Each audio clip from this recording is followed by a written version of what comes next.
y'all make sure y'all share this video and make sure y'all subscribe to all Viral Access Media. You know the vibes.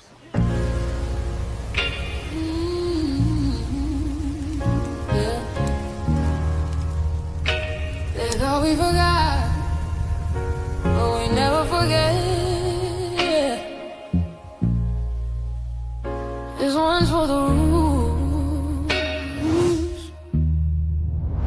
We built this land from dust and tears, 400 years, and we still here.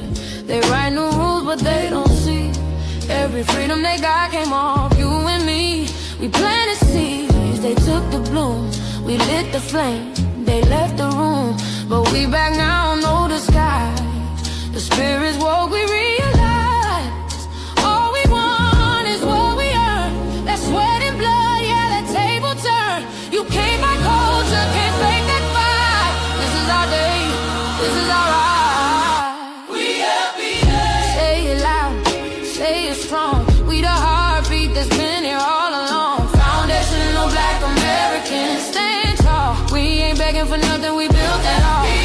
Born from pain and grace, you can see the truth written in our face. We the soul, the sound, to fight the flame. Foundational Black Americans, say our name. They love our rhythm, but they dodge our blues. Use our voice when it fits their news. They take our sound, but not our scars. We the backbone, we the stars. Now the veil is gone, the mask is clear. We see the game, we know what's here.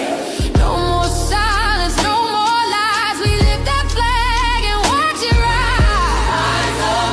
Rise up. We the ones that made this nation breathe. Our pain turned to power. Our roots are trees. We the world. It's rhythm and grace now, and now we reclaiming our rightful place. Can't copy courage, can't steal pain. You can't inherit soul by changing names. Our story ain't done, it's the revival. We guard the gate, it's about survival. We FBA, say it proud, say it loud. The world dances on what we vow. Foundational Black Americans, still we stand, still we fight, still we demand. Every block, every song, we've been right here all along. The soul of a people strong and free. Foundational Black Americans.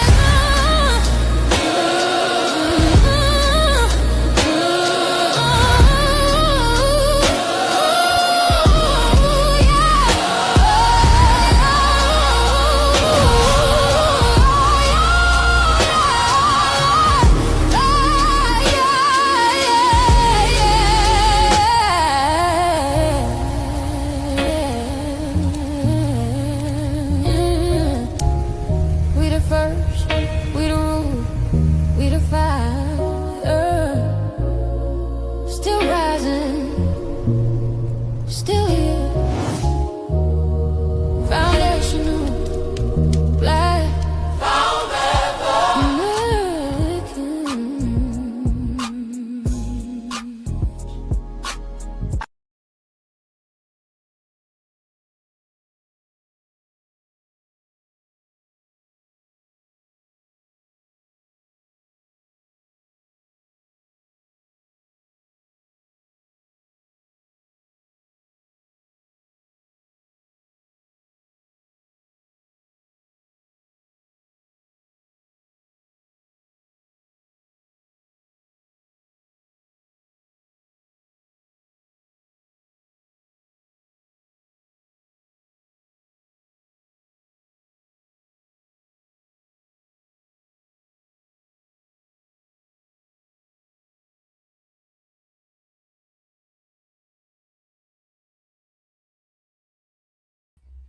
Good evening, good evening, good evening, Thorough Black Talk Worldview family. Hope everybody is doing well. Tell somebody to tell somebody to tell somebody. It's going down on the Brooklyn Bridge tonight, family. We got a lot to discuss. I mean, FBA, we're drawing a line, raising serious concerns about immigration fraud and asking a direct question. Like, where are our reparations that's owed to the descendants of freedmen? So tonight we're breaking it all down. Policy, impact, and accountability. Tap in, stay engaged, keep it respectful in the chat, and we might bring you up on the stage. So, while my team get ready behind the scenes, let's go to some foundational Black American history, and we'll bring the team up on the Brooklyn Bridge. Here we go. We wouldn't even have FaceTime if it weren't for a foundational Black American inventor. That's the same for a hairbrush, keychain, doorknobs, and so many more. The problem is they don't teach this in schools. So our kids don't connect inventions and intelligence with people who look like us. I did the research and put together a simple book that teaches about Black American inventors and their inventions. If you want to teach your children about our legacy without being boring, click the link below and check out my book. We wouldn't even Make sure you get that book. Make sure you get that book. It's good for children as well. Speaking of books, you know, Brother Tad got us riled up. You had me riled up all week. I'm trying to bring it down because I've been riled up all week. My brother suggested a book, Bullwhip Days. Man, when I tell you everything you need to know about our folks' time in enslavement, that's a book you must have. But it also gives clarification about who we are as a people. From their own words, you hear that we all didn't come from Africa. That some of our brothers and sisters or our ancestors actually met some of the ships of people who were coming in. But another book that I think you might be interested in is called Last Scene. Last Scene by Judith Geisberg, and I'll bring it up a little later. That was recommended to us by Dr. Randy Short. That book discusses, after enslavement, our people's trials and tribulations of finding their loved ones who were sold off. And so in that book, you will find a compilation of articles and not just articles, but actual accounts from those formerly enslaved, telling the story about what it was like to reunite with those loved ones. As Brother Tad said a couple of weeks ago, that the family reunion started with us. By the way, follow us on TikTok, and you'll see that clip of him saying that is already going viral. So, without further ado, Brother Tad, you ready? Sister Brooke, you ready? The OG Wisdom Podcast, co-founder, co-host, and the founder of Tad Talks, up on the Brooklyn Bridge. Brother Tad, what's happening? What's happening? What's happening? Peace, sis. Peace. Oh, man, I truly appreciate you and Sister Brooke. Y'all had me dive back into the Bullwhip days. You know, like I said, I read that book so long ago. I believe it was in the 90s. You know, my consciousness was different back then. So now revisiting, and there was some things I forgot. And I was just, I'm like, okay, it's like reading it all over again, you know? So I'm glad we had the conversation. I'm thankful for the group chat to see where y'all sisters is at. And like, all right, don't catch up because y'all be busy. Y'all be busy. Yes. Busy. People don't, the audience, y'all don't know. Sister Brooke and Sister Keisha work hard non-stop. Non-stop. The work is, yeah. We be trying to keep you out of certain things because we know you sleep at 9 o'clock. Yeah, so, you know that's right. We be trying to do it on the top, but sometimes we forget. And then look, y'all be there to greet me at 4:30 in the morning. Y'all be there to greet me at 4:30. I love it though. I love it because this is what qualifies this panel to speak on things, because it's not just emotion.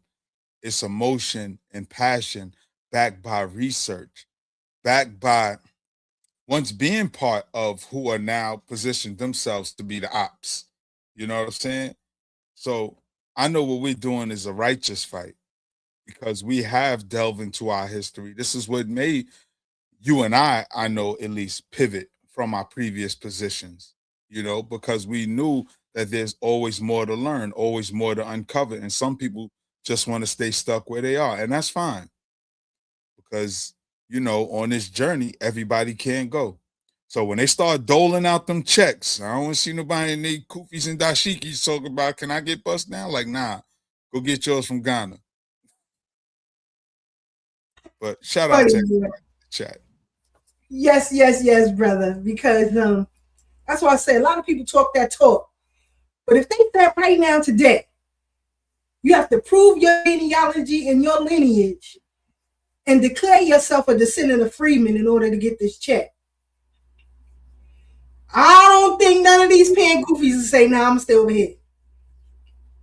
Because if that's the case, make sure you send me and Brother Tad your checks, all right? Word. Make sure you send Sister Brooke them checks, all right? So she could do what she could do in Louisiana. That's a backstory story. That's a backstory story.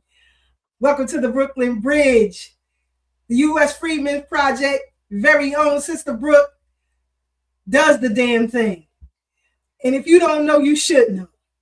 On all social media platforms, this sister goes viral. For real, for real. So welcome back to the Brooklyn Bridge. Brooke in the building. What's good? What's good? What's good? Hello. Good night, everybody. Hello to the family in the chat. Hi, Brother Ted. Yes, yo, that book, man, listen, I was right behind Keisha every step of the way. She like, let me see what chapter am I up to right now. I'm up to chapter 28. So yeah, I'll be listening a little bit every day, and it's mind-blowing. And it's almost like you feel like especially when you listen to the book, you feel like you're hearing it from them, you know, like, because the people who read the book, they do a really good job of the cadence and the slang and, you know, the accents. And so it really does feel like you're hearing from them. And sometimes it's a good feeling and sometimes it's an angry feeling, you know what I mean? And I think one of the most interesting things about it is the individual experiences of each person. Nobody's experience was the same. You know, some people were on plantations where the plantation owners, like, you know, Brother Tad likes to call them, they were kind, you know, as kind as you could be when you own somebody. Right. And then other people, like there's this one married couple where he like, well, that wasn't my experience. Let me tell you, I hate white folks. You just start going in, right? But the white people, right? That was my experience. You know, they were kind to me. I had dresses. I had this. We had plenty to eat. We had, you know, all these type of things. Right. We had mattresses and stuff. So, you know, it's very interesting when you start listening to, you know, the different experiences of people. One of the guys, he helped mad people run away, you know what I mean? And said he never saw a soul because it was all at night. He touched them, he could feel them, but he never saw what they looked like, and they never saw what he looked like. Could you imagine? I can't imagine the bravery one that took to be outside in the dark like that, Lord Jesus. And then, you know, you have to trust somebody who you can't even see. So, you know, it's like I said, the book is illuminating. I thoroughly enjoy real and true testaments from our ancestors, and not, you know, made up things like Roots, which I'm not gonna lie, I watched Roots. I seen all of them, the second version, the other side of the family. I seen all the Roots, you know what I mean? Because I've always been curious. And part of the reason I was so curious, I'm gonna be honest with you, is because my parents refused to talk about things. I don't know if anybody else has those type of parents, but my mother's like, look, I don't want to talk about what happened in Louisiana. I don't want to talk about it. It was bad enough living through it. I don't want to talk about it again. So I was always so curious why they didn't want to talk about certain things. What were the things that they didn't want to talk about? And so that is why, you know, I've always, so I thank you so much, Tad. As you can see, how I bought the book too. As a matter of fact, I just want you to know, I'm waiting for it to be delivered in a little bit. I bought the book because it's something I need. I'm starting to build my actual library because I've moved a lot in my life, and I don't like books are heavy. Okay. So I got rid of a lot of books, but I'm trying now to build my library. And so yeah, I not only do I'm listening to the book, but I bought the actual book, and that's all based on your recommendation. So I thank you so much. I hope you enjoy it. One thing I'll say about Roots, and I want to go back to Bullwhip days. Again, in my consciousness, when I first saw it, only thing I could really remember was Kunta Kinte getting with, saying, "What's your name?" Kunta Kinte, Toby. That's what we all remember. But if you can remember, Kunta Kinte's wife, Belle, would also say she's not African. She sure did. I posted that clip not too long ago. My family is from here. So that's just the start, because again, it goes into the traditions of what went on the continent prior to the Africans dressed in European clothes who snatched them up. And the little nuances of Roots, because even when they did the March from the Interior, if you look, not only was the white man standing there, not only was it the Africans that captured them, but you also see the Moors marching in that line, as well as Arabs, to show their involvement in the transatlantic slave trade. That's something that we may miss because it was more of an image than dialogue. And it was so many little nuances that once you get all of this information, like even when, I forget what his name was, but his real name is Lorne Greene, the actor Lorne Greene, and Michael Brady was on the ship debating, talking about tight pack and loose pack on how they should pack the slave ships. Now, that was a real thing that Dr. Clark talked about and Christopher Columbus in the African Holocaust. But of course, when you don't have that consciousness and understand what the argument was about, they was talking about getting as many Africans on the ship as you can, right, to bring more cargo. But then the other side was, but all the cargo is not going to make it because some of them are going to die. So we should loose pack them so we can get more of our cargo over here alive and intact so we can sell them on the market. So that was a real debate amongst slave traders and things like that. And I hate calling black folks slaves because this is their language, it's their idea. But there's so many little nuances that get missed en route. So whether it's real or not, the principles of it all, the historical accuracy of the time was there. Even when Nat Turner had his revolt, they talked about that. And then one more thing, right? And I'm gonna give it back to Sister Keisha. When you talked about people not seeing each other, that's something that Harriet Tubman talked about in the book Moses, Harriet Tubman, The Moses of Her People. Because remember, she got away and then went back. But remember, she took her siblings first, and then her father blindfolded himself so he can honestly say, I did not see them. So when they come around and ask, did he see his sons and his daughters? And he was known to be an honest man, Harriet Tubman's father. So he could say with all honesty, I did not see them. And then, of course, Harriet Tubman going to try to save some people. Some people didn't even show up. You know, working for black folks is a hard thing. You know that. But I just had to put that in there because it sparked the thought as you was stating what you know, the points that you had found in the book. Yep. Definitely worth listening to and reading. Definitely add that to your library. But, you know, on a Saturday or Sunday while you're cleaning up, try to listen if you can. One of the things that I found very provoking is when you had people who are from this soil who were enslaved and they were asked to work the ships of some of them who were coming in. And the Africans told them about their life in Africa. And the Africans said that they slept on the ground naked, that they hunted their food and their meat and ate it raw, that wearing clothes was something that they just did not do. So when you hear these commentaries on some of these live platforms, when they talk about the savagery of it all, it's true. And in that book, you will hear formerly enslaved recount some of their tales when meeting some of the Africans. Also, as Sister Brooke mentioned, you see what those who were comfortable in slavery felt, and you also see the perspective of those who couldn't wait to leave. You saw or hear or read, however way you choose to.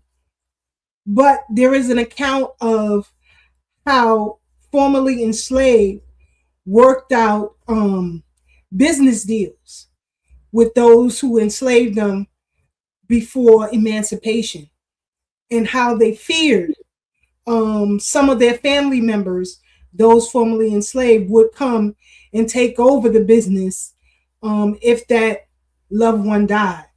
So it's a lot, but it's worth listening to and reading. And so I thank you, Brother Tad, for recommending that to the panel and to our audience. We try to give you tangibles that are beneficial to you. And right now, with this whole foundational Black American Renaissance, it's key that you stay in tune, research your family history. Don't let these people out here try to get you to give up your information, vital information, with hopes of giving you results on genealogy, because you don't need that. I see Sister Aruba 927, shout out to her, Doggy Diamond TV Mod, and I see Sister Farnessa and Aunt Marie in the chat as well. When I taught the class on genealogy, they can confirm that I didn't ask them for any of their private information, not one bit of private information. The class was to give them tools on how they can use those tools to research their own family genealogy. And so tonight I'm gonna give you all a tidbit. The greatest result is conversations with the elders and elders in your family, and also try to gather as many obituaries as you possibly can get from loved ones who have transitioned. Those obituaries have so much information that should be a starting point for you. So just a little tidbit. Let me get our U.S. Freedmen Project President, Brother Devon, up on the Brooklyn Bridge. Brother, what's happening? What's happening? What's happening? Good evening, family. What's going on? Peace, Brother Devon. President Devon. President. Oh, Brother Lord, Devon. please. I'm blaming Sister Brooke for that. Hey, Sister Brooke. Hey, Brother Tad. What's going on, Sister Keisha? Glad you Black on the Bridge with us this Thursday. We try to make the Bridge the go-to media forum for New York disaggregation, delineation, and reparations. And that was a promise that I set forth when I first met these two, because we have to be consistent with media. And so when I made that decision, I sent a letter to Brother Tad, Marcia, and Brother Black on where we were going forward with this media platform, giving them the opportunity to either stick around as much as they could or to move on. Everybody agreed that they would stick around for it. So glad to have them and enjoying this ride with us, because this is history making, not just for us, but for Brother Tad's grandchildren, for his great-grandchildren that will come, for those great-great-grandchildren. And so with President Devine and Sister Brooke, that their generations yet unborn will be able to research them and see them live and direct and everything that they did for our lineage. So this is everlasting. This digital footprint is forever. So I'm gonna play this clip and we about to get into it. This is a clip from Roots, movie Roots, when Belle says to Kunta, her people from here. What food stuff that you talking about? That's African. I know African. Well, I'm Indican. We're proud people. And I'm American. I was born here. My mammy and my daddy was born here. And my daddy's daddy. I know Africa. Bad time all that. So just for those who may not have seen it before. You can check it out at your own leisure. And look for those tidbits that Brother Tab mentioned. See if it resonates with you. But use those books as a guide. Bullwhip Days, The Slaves Remember. And another component would be Last Seen, Enduring Search of Formerly Enslaved People to Find Their Lost Families. Let me share it so y'all can see it. This was recommended by Dr. Randy Short. I am enjoying it so far. It's kind of difficult.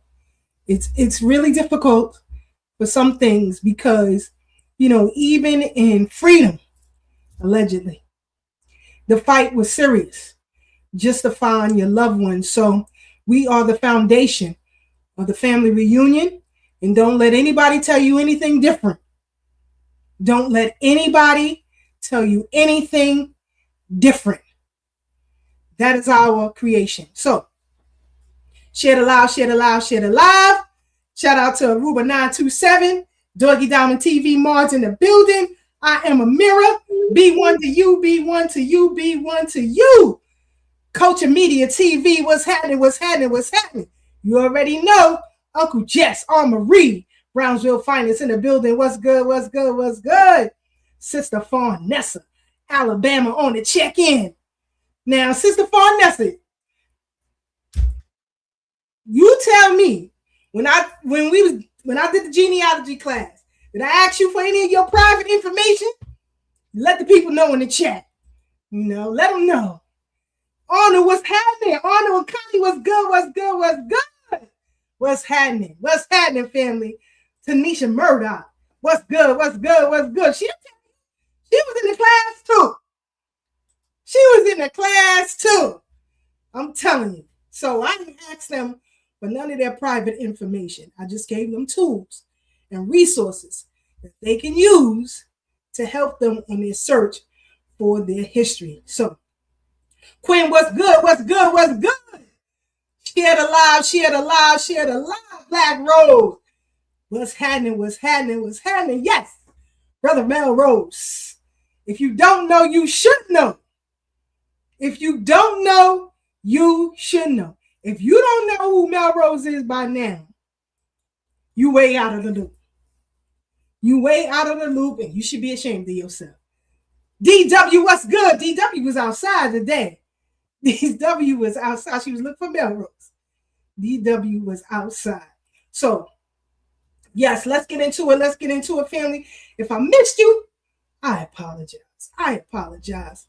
Pat Patterson, what's happening? UAM alum, what's good? What's good? What's good? If I missed you, I apologize. It's a lot. Bruce, what's happening? Staten Island on the check-in. What's good? What's good? What's good? So, we got a lot to discuss.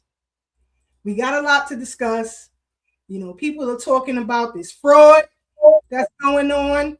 You got Brother Melrose going viral. We got to discuss that. Y'all let me know what you want to do first. You want to talk Melrose or you want to get to the fraud? Let's get to the fraud because the Melrose is the juicy part. Uh-oh. That's the uh-oh. Dun, dun, dun. That's the knockout punch. Yes, indeed. Yes, indeed. So we'll do that. We'll deal with the fraud first. So, in recent news, there has been rampant fraud that is going on in this country with immigrants. White ones, brown ones, Asian ones, Latino ones, just rampant fraud to the tune of billions upon billions of dollars. Now, I have to bring this to the point.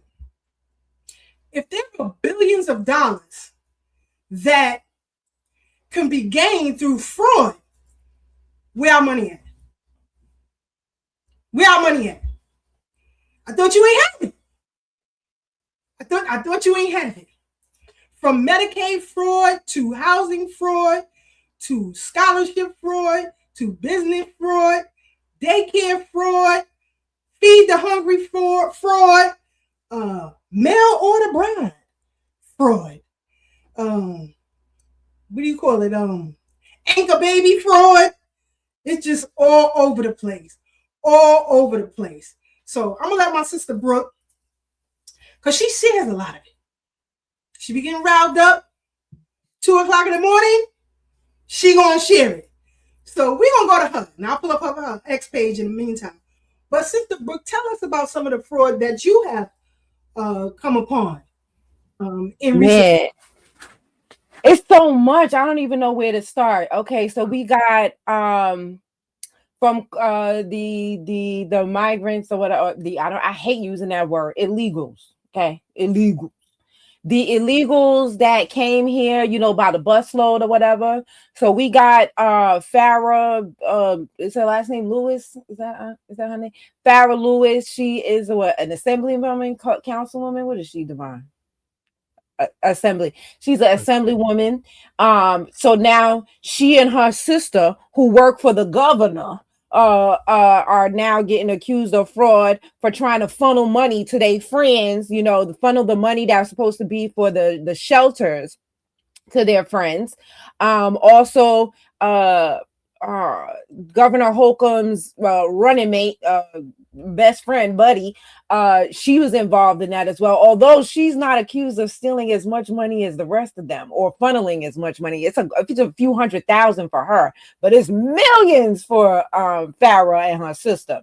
So we got that going on here in New York. I have talked about on my channel the Medicaid and the home care fraud that's been happening. And that's very near and dear to my heart because in my family, there are people who have been denied that self-home care, a situation where you can hire someone within your family to be the home health care aide, and they were denied that right, even through appeal through that right. But we got people who are getting that kind of care and funding for elderly people who don't even live in the country.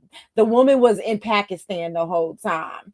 And so the brother was every time the person came over to check, the brother was, this is it. The brother was putting on a dress and pretending like he was the mother. So my thing is, and this is what I said on my channel, okay, I understand that the person from Medicaid cannot verify and be like, hey, pull up that dress. Let me see if you is who you say you is. I understand that person can't do that.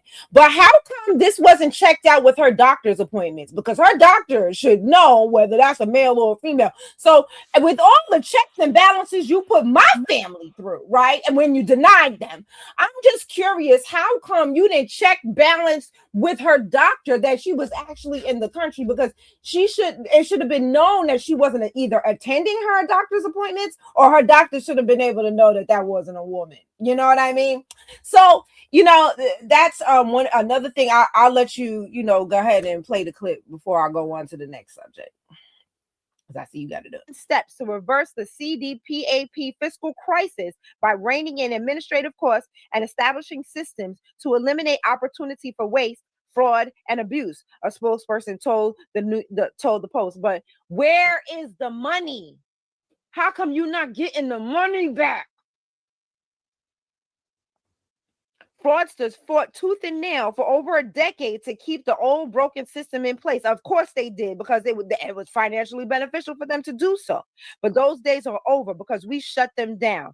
The New York State Department of Health cut out hundreds of middlemen, saving $1 billion of taxpayer $1 billion to the taxpayers over the past year, and protecting home care for people who actually need it.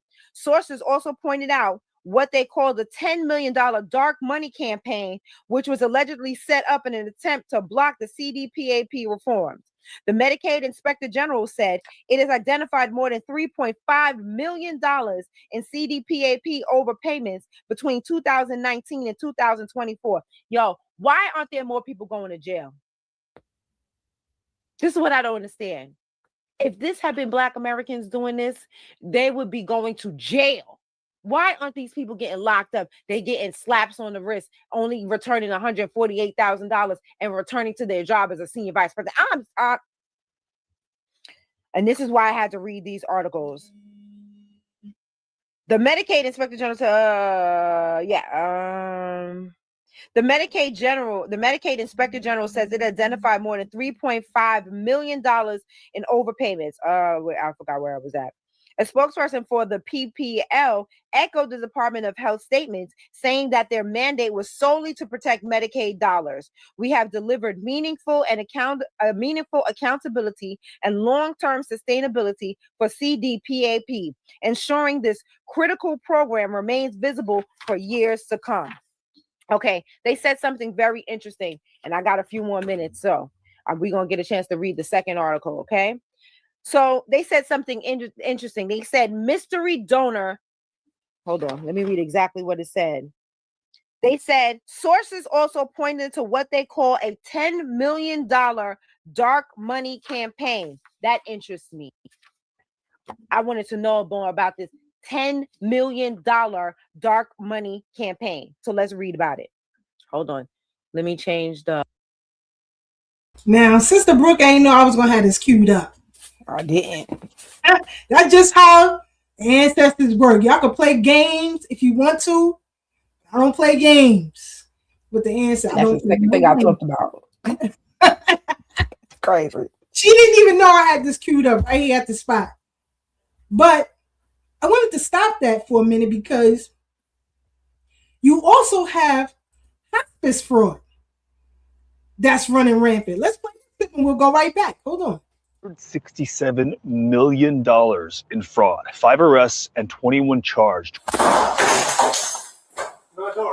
We got exclusive body cam footage of a bust on the Medi-Cal hospice fraud ring in LA. The California Department of Justice and several state agencies took down this alleged fraud ring where not one single legit hospice service was ever provided. So this is how the scheme allegedly worked. These guys bought fake IDs from non-California residents on the dark web and then used them to enroll in the state's Medicaid program, which is called Medi-Cal.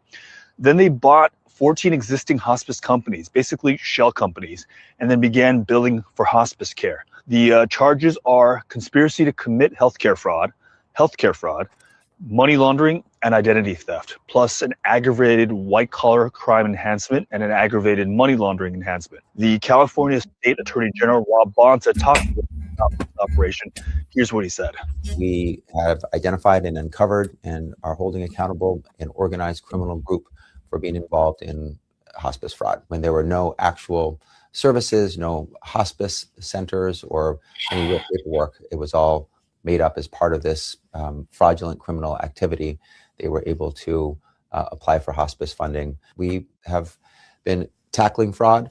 This is another example of it. We have done this for years. It's not new. And just a week ago, the feds arrested and charged 8 people in connection with a $60 million Medicare hospice fraud scheme. The state and the feds say that there's a lot more to come. As we've been investigating this issue, our own analysis found that over 40% of the hospices in LA County still raise multiple red flags signaling possible fraud.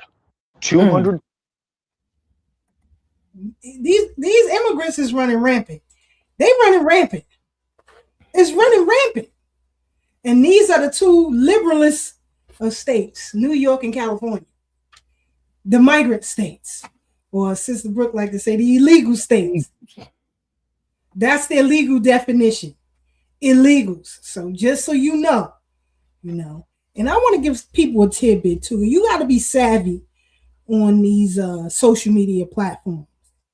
Like, you can give a legal definition of a crime and not be penalized on your channel. So, for example, instead of saying someone was KILLED, you could say a victim of homicide, right? That is a legal definition of death, right? Homicide, suicide, accidental, and natural death.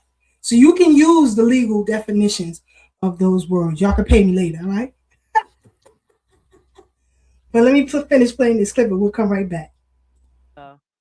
Article here. Let's see if it'll let me.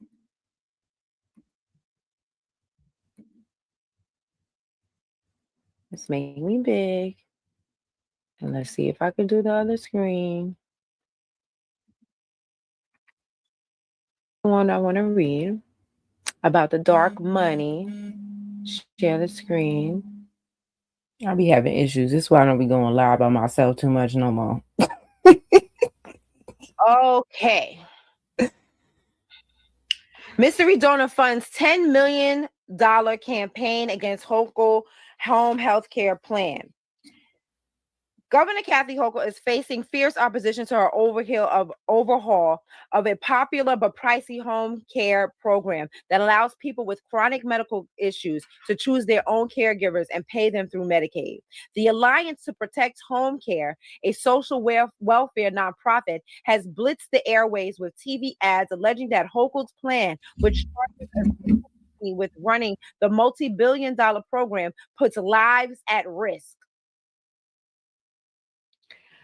The group spent about $10.6 million last year on a public relations campaign criticizing the move, the second highest spending lobbying campaign in Albany that year. It is unclear who exactly is bankrolling the alliance spending, and I call bullshit. Bullshit, bullshit, bullshit. You know how to follow the money. You know how to trace this money. And there's no way that $10.6 million can appear out of nowhere. You don't want to find out who it is. You don't want to find out. You don't want to prosecute. You don't want to name them. You don't want to name names. Find out who it is and stop feeding us this bullshit where this money just appeared out of nowhere. Liars. On the public relations campaign criticizing the move, the second highest spending lobbying campaign in Albany that year. But it is unclear who exactly is bankrolling Alliance's spending. That's because its donations are being routed through another nonprofit that was created on the same day as the Alliance. I call bullshit. Only the name of the nonprofit, not the individual donors, appears in the Alliance lobbying disclosure reports. Bullshit. According to those reports, the Alliance received about $11.7 million in donations between June and December. More than $10 million, or 90%, came from the separate nonprofit. Now, again, let's do some math, okay? That woman was accused of taking $11 million. Interesting number, right? Ain't that the same number that was said that they got here? $11 million. She only had to give back $148,000. And the total number that was stolen through fraud was $179 million. All they had to do was give up $11 million for this campaign here. And then the people who were defrauding, who were the middlemen that was defrauding, they got $1 billion. All they had to do is spend $11 million of that for this campaign. And you mean to tell me you don't know where this money came from? Stop the lies. More than $10 million, or 90%, came from a separate nonprofit. The tactics could run afoul of the state lobbying rules. So this was done before, you know what I'm saying, they put into the office, they put into practice that Georgia-based company that's only charging $68. So this article was written before that, because I wanted to know where that money came from. Let's see. Basically, that's all, because I just wanted to show you about where that money came from. And I'm going to wrap it up now. Let me see. Yeah, I'm going to wrap it up now, because they're just going to continue to lie and say they don't know where the money is coming from and they're full of shit. So, you know, I'm going to try to do these little quick lives like this, you know, because I don't have the kind of time that I used to have. So I'm going to try to do these little quick lives, but I really need you guys to send those emails, because you see what we're up against here in New York. You know, they have they have a reparations commission that is going on right now. It is based on an unconstitutional bill. Let me make me big on YouTube. It is based on an unconstitutional bill. And the reason why the bill is unconstitutional is because it is race-based. We already seen affirmative action get shut down. We already seen DEI get shut down. And so that's why that bill is disingenuous for them to even pass the bill to begin with, because President Devine of the U.S. Freedmen Project met with Assembly Member Salages. So if she's your Assembly member, she's full of shit too. So she met with Assembly Member Salages, letting her know that the bill was unconstitutional, that Eric Blum is waiting in the wind to knock it down. He met with Kathy Holcomb's legal team, which means they should understand constitutional law. But he did not. They still went forward and had that pomp and circumstance press conference where they all stood around that stupid desk of hers and signed this unconstitutional bill, knowing damn well that Ed Blunt is going to knock it down if they ever trying to bring anything from it. So we are playing defense and offense at the same time, right? So we playing defense with the commission that just got an extension and more money to keep going all the way up till January of 2027. So we're playing defense with them. We got a hearing on Saturday, as a matter of fact. And I have been taking donations to help pay for our travel to and from these hearings and other little things that we have to pay for, like postcards and paper and ink and just little things like that. And even for us to eat when we go up to these places, I've been taking donations for that. My Cash App is $BREUCK. So if you have it and you feel so inclined to do so, you can definitely donate to our travel and other little things that we need at $BREUCK, right? That's my Cash App. But the most important thing is the emails, which are free. You don't have to spend any money to send those emails. And if you can't do nothing else, just send the emails. Like we need the emails. That's in the chat, BREUCK BREUCK.com. And just for those who don't know or haven't seen it, we quick with it over here. Please send these emails. There are 5 of them in total. And there's also a link down here where you can get out of the Democratic Party. Get out of the Democrat, Republican, families, conservative, libertarian, get out of all of them. And re-register as a non-party affiliate, independent. Make them work hard for your vote. Because the more we vote, the worse our condition gets. And right now, we're behind illegals. With your solidarity to these parties, we are now behind illegals. And also in that book, Bullwhip Days, they talk about voting. How some of them were forced to vote Democrat. And some of them didn't want to go against Slave Master.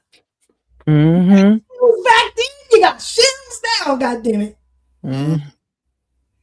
But you also have some accounted testimony of those who voted Republican. And the reason why they voted Republican, because the Republicans were helping them at that critical time. So check out the book if you think I'm lying. But in continuation, well, before we do, Sister Brooke, any commentary you want to give as far as your journalistic piece on fraud, Medicaid fraud in New York? I forgot all about the fact that about that lady still keeping her job. Understand, she is still working. And how you get accused of stealing, what was that, $179 million, and you get to keep your job? Where does that happen? Even if you work at McDonald's and they catch you stealing a cheeseburger, they ready to fire you. So where does that happen that you get accused of stealing $179,000? That lets you know that the higher ups is allowing her. Not only is the New York State legislator or judicial system allowing her, but so are the owners of that company, because they still are keeping her employed. So I had forgotten all about that part, and the fact that she only had to pay back, like, I think it was like $400,000 or something like that. Where is the money? I'm so sick of this nonsense. All of these people stealing all this money. Where is it? Go get my money. You know, it's infuriating. It's infuriating. And then on a brighter note, when you that picture that I put on there, that's courtesy of Melrose. The picture of the voting, the crayon part, that's courtesy of Melrose. He said I could use it on the site. So I just wanted to let everybody know that picture is a courtesy of Melrose. Shout out to Melrose Radio. Shout out to Melrose Radio. If you aren't following him, you should. That's our brother from another mother. And he been down in the game for a minute. He plays no games when it comes to lineage business.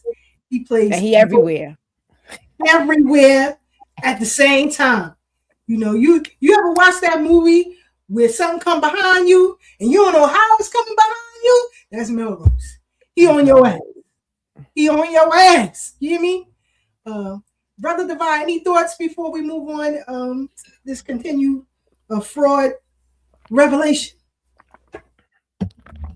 Yeah, I think what we need to understand is something that I've come to understand the more I do this work, is that these other groups, obviously we saw what happened with Trump and USAID, but it's more ways than one that these groups are undergirded and supported systemically, right? We're targeted systemically. They're supported systemically. Even when they are building an illegal enterprise, they're not targeted in the ways that we're targeted when we're trying to build up legal enterprises. Remember, our economic hubs were destroyed with no signs of fraud. For us just saying, hey, we are going to build and solicit from each other.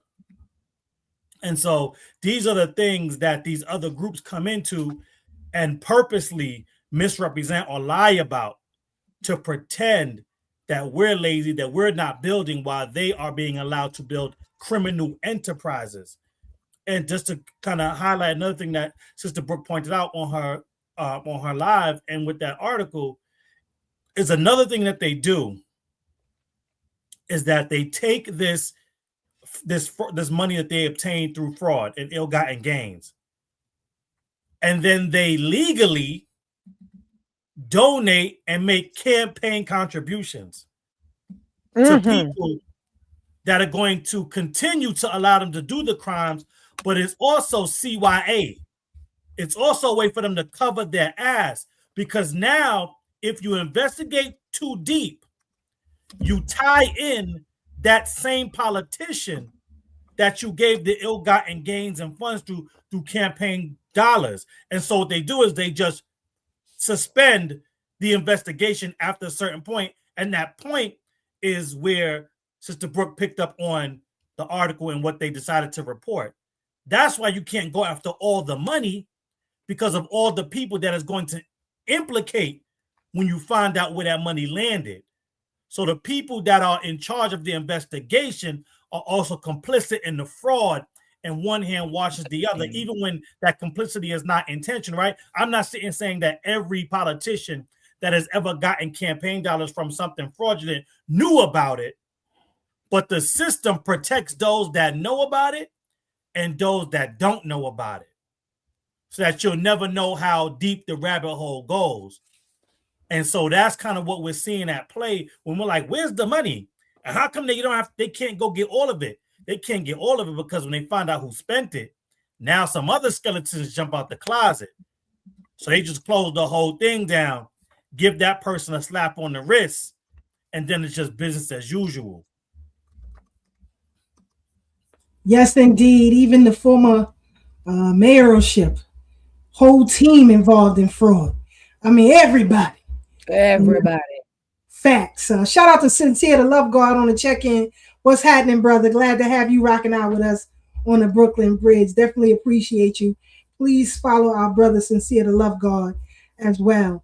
Because I know, Brother Tad had some up close and personal when these folks started coming in. So if you can, Brother Tad, give us your insight on the money that was given to illegals off the rip coming in here. Yeah, what was so funny about that, sis, is I don't know if you can remember, but it was in the news years ago prior to the don't know, can we call it an invasion? Prior to them coming here, Yes. talking about the people from Venezuela, walking from Venezuela to the borders of the U.S., walking through Mexico. So we already knew that they were coming. But the funny part was that they had so much money to house them. They had money for hotels. They even gave them SNAP benefits. For people who don't know, SNAP is just food stamps, you know. And it was just amazing that these people were qualifying for so many things with little to no ID. They were recognized as undocumented. And one of the jobs that I had was registering these people when they got off the bus. I'm talking about literally from Texas. I'm sitting in the hotel lobby, having these people fill out paperwork, asking them for ID. Many said they didn't have ID. Some did, but I don't speak Spanish, so I don't know what I'm looking at. And, you know, and it wasn't just Spanish people. Let me be clear. There were continental Africans. There were Asians. There were people from European countries. But the majority of them were Spanish.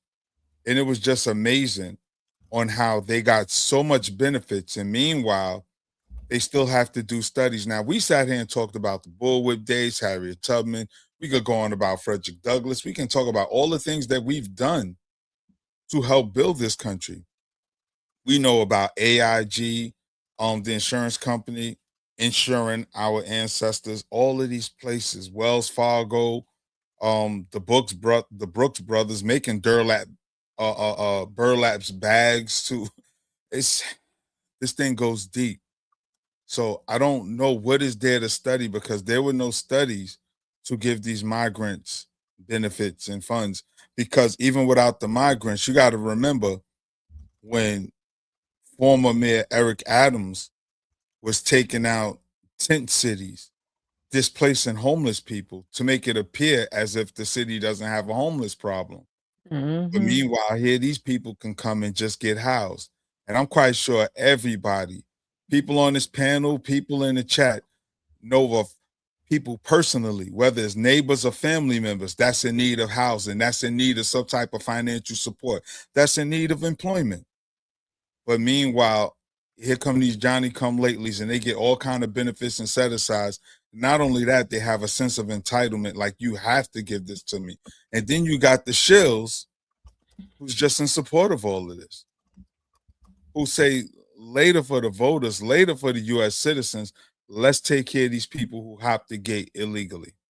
Because I'm not against immigrants coming to the U.S. Everybody want to better their life, but it's a way you do things. I can't just show up to a job, start doing shit and say, yo, I want a paycheck. No, I have to be interviewed. I have to be vetted. Am I even qualified? And I've even, Sister Keisha, I've even heard some migrants, some legal migrants say, yo, I got a problem with people just coming over here, hopping the gate. They said, if I had to go through immigration, why don't they? Which is a fair assessment, you know? But that's part of the BS that I've witnessed firsthand. And let's not talk about the criminality.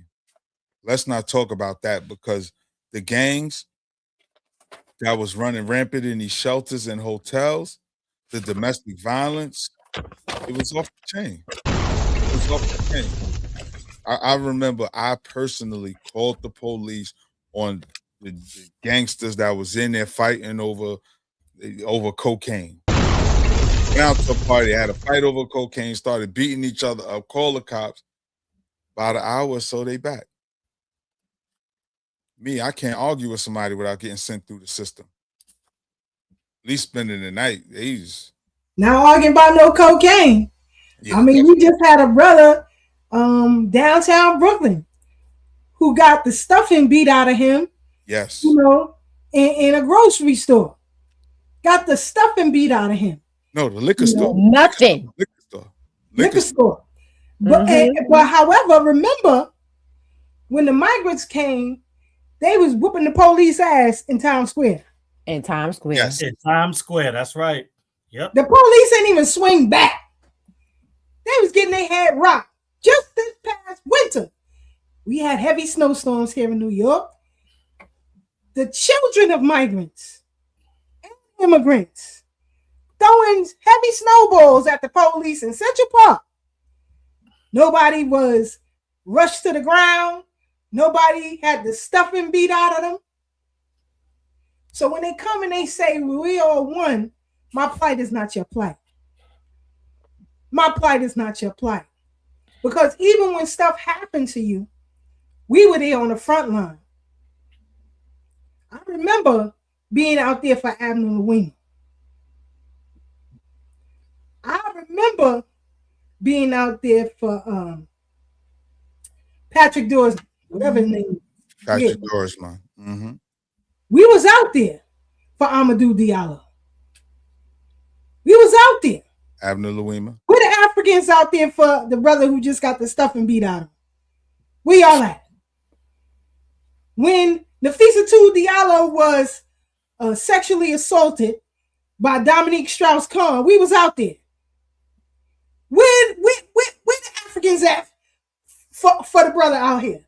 Where the Africans for all these sisters that's getting the stuffing beat out of them by police? Where you at?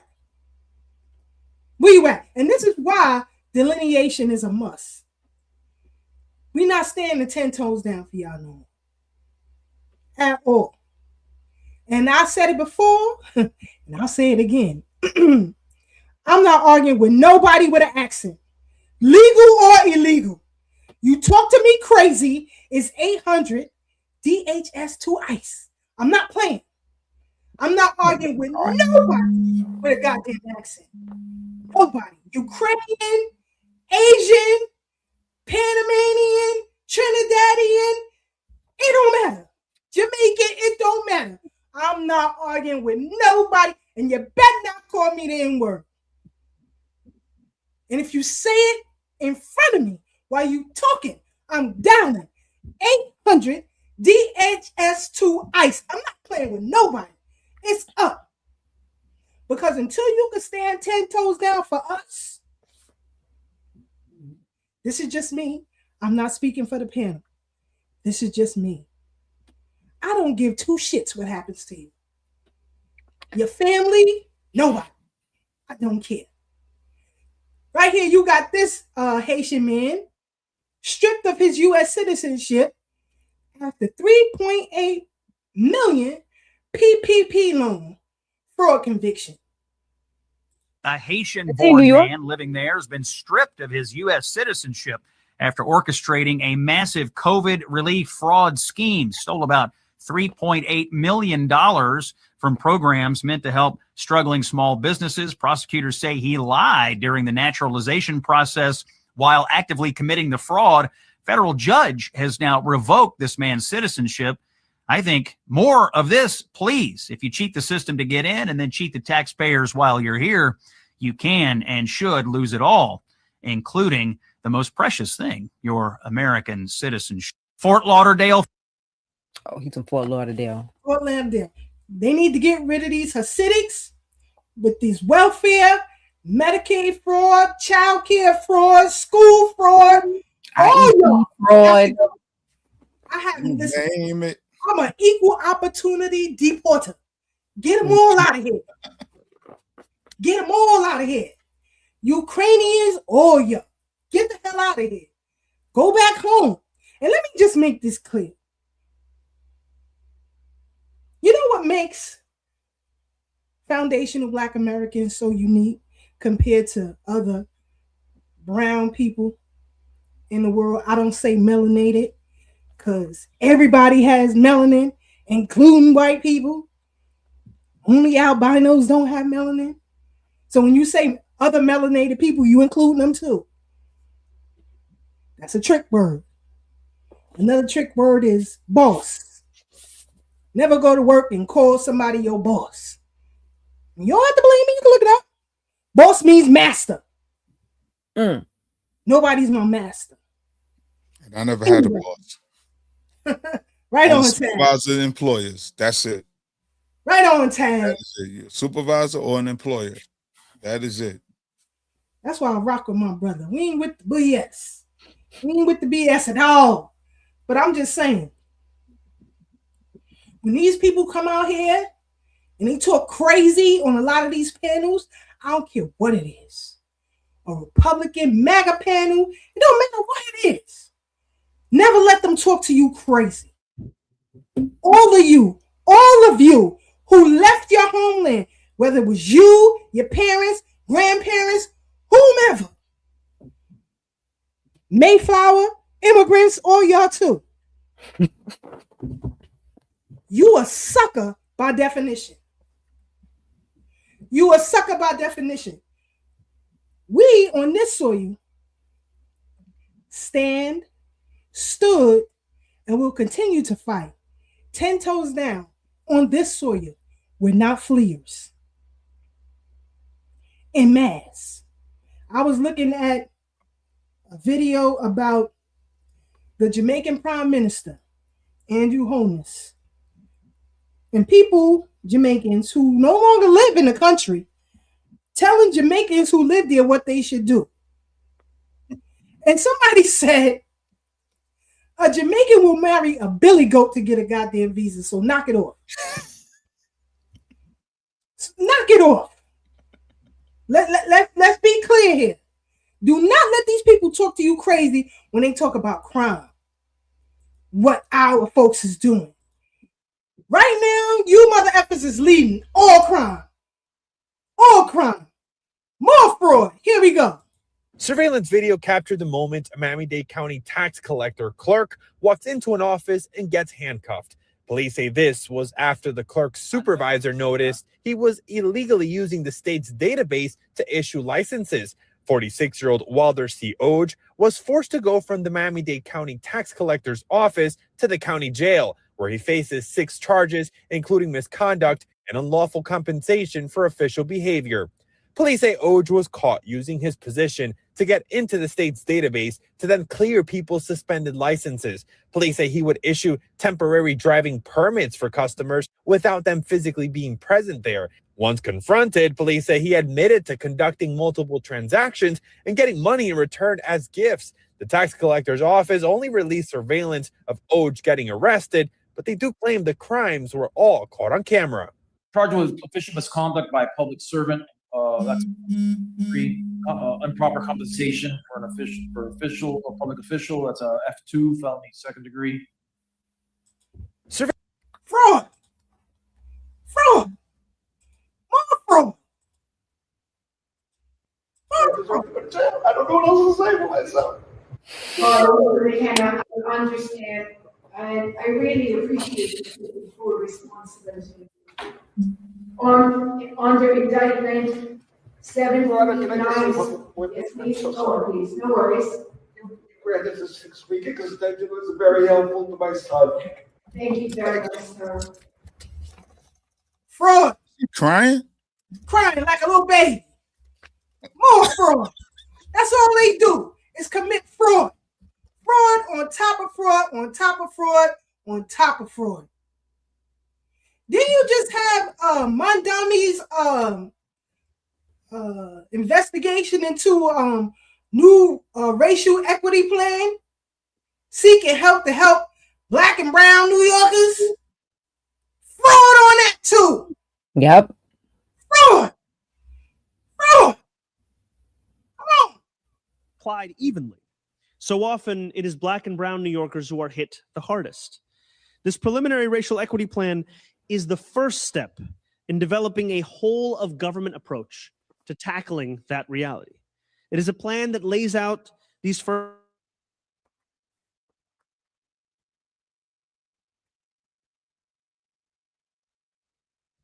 steps to solve 45 city agencies within today's true cost of living measure confirms that the affordability crisis touches every corner of our city. We know that these effects are not applied evenly. So often it is Black and brown New Yorkers who are hit the hardest. This preliminary racial equity plan is the first step in developing a whole of government approach to tackling that reality. It is a plan that lays out these first steps to solve decades of neglect and discrimination, and it places the work of 45 city agencies within a singular framework. And while today's true cost of living measure confirms that the affordability crisis touches every corner of our city, we know that these effects are not applied evenly. So often it is Black and brown New Yorkers who are hit the hardest. This preliminary racial equity plan is the first step in developing a whole of government approach to tackling that reality.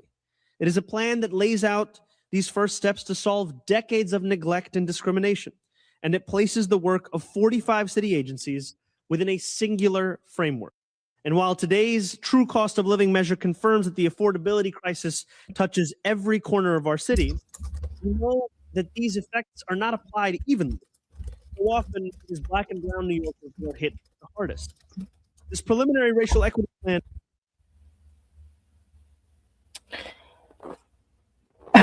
This is rampant. More fraud. Hold on, before you move on, real quick. This is crazy. He just said this like a couple weeks ago, right? But when those cops just did what they did in that liquor store, do you know they gave them modified duty? Yeah. How wicked is that? So all of that right there, just how quick did he have to prove what he was saying? Mm-hmm. And he's silent. Where's the press conference? Tish, whatever her name is, the garbage lady who's now the police lady. So now she come out talking about, it was horrifying and we got them more modern. They're not suspended. None of that. They're doing an investigation. Investigation on what? We saw the video. Mm-hmm. They're not doing nothing about it. So we already know all of that was lip service. And that's why Sister Keisha's sitting there talking about, we already know, we can see the plan. That right there is a plan for fraud. Mm-hmm. They're trying to figure out a way to siphon some more money, or based on what the harms that we went through. He already talked about the fact that, 200,000 Black New Yorkers have left the city. So who was this for? Fraud. Okay, go ahead. I'm done. And just to, before you jump to the next video, this is why, if you've ever heard me or anybody else from New York Freedom Project say, when we're talking to that commission, so what they were talking about is the Racial Justice Commission at the city level. That's what Mom Donnie was referencing. And so this is why we iterate and then reiterate and then reiterate again, that though on its face it seems like a worthy cause, racial justice is not reparations. That's one of the things that we need to make sure we get clear in our advocacy. But in addition to that, racial justice is not lineage-based repair. And so racial justice is the same thing as POC justice, which is the same thing as underserved justice, historically marginalized justice. Those are synonyms, not reparations. And so when you hear these terms and you see these programs, yes, it's fraud, but also understand that in the case it was done correctly, it still doesn't serve us. And so I think that's what we need to take away when we hear these words and the way in which these programs and initiatives are set up. It's set up to, again, use our story to give everybody else the glory. That's business and politics as usual.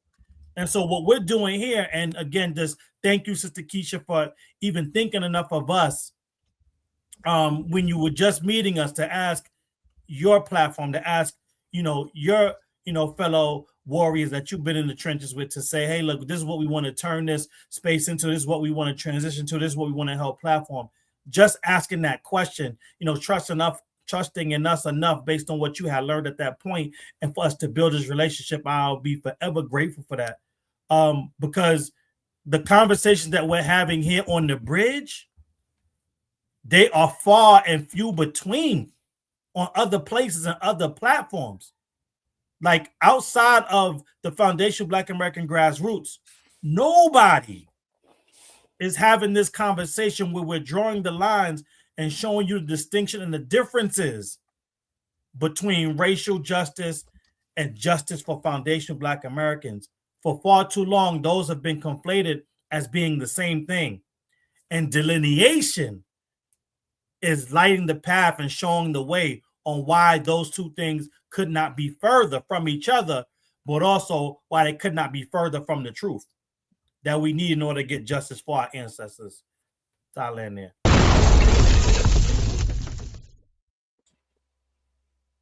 And I just want to say one more thing.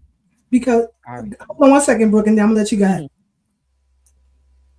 All of this fraud that we're discussing right now, I'm going to bring it full circle with the Democrat shills, because they too are dabblers in fraud.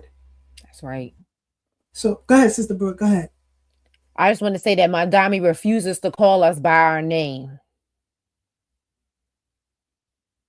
He refuses. He refuses to address us specifically, except for when he was on that Shill's channel for Black History Month. That's the only time, and he still didn't want to call us by our name. He just said, well, you know, I shouldn't have said that. I should have. Shut your ass up. He refuses to call us by our name and to speak on the people who actually went through the harms. And I hate him for it. And his stupid smile and his stupid dimples and his stupid face. Sorry. Go ahead. I can't stand him for cosplaying and tethering on to our culture for his benefit. Why refusing to call us by our name? That part. But that's what he and his people do. They're thieves by nature. Flees the country days before his trial. Next week, I was set to cover a huge fraud trial in Hennepin County Court for Abdi Rashid Saeed. He faced racketeering, aiding and abetting theft by swindle, and perjury for his role in an $11 million personal care assistant fraud case. It's the biggest Medicaid fraud case the Attorney General's office has ever prosecuted. I was in court when Saeed perjured himself. He had been ordered not to work at any company that received Medicaid funds after previously being convicted of fraud. He claimed on the witness stand that $188,000 in checks from similar companies were loans and gifts. He said he used that taxpayer money to pay off his previous restitution amount. Back to the trial that was supposed to start Monday. This was going to be a big multi-week trial to try to prove Saeed was the top suspect in an organized fraud ring for PCA companies, overbilling and billing for services they never performed. When he was charged, prosecutors wanted a very high bail amount unless Saeed turned in his passport. But the judge set the unconditional bond at $150,000. Saeed posted the unconditional bond and he got to keep his passport. And at his pretrial hearing this week, guess what? He didn't show up. And multiple sources have confirmed to me that Saeed has flown out of the United States. Next week's trial has been canceled.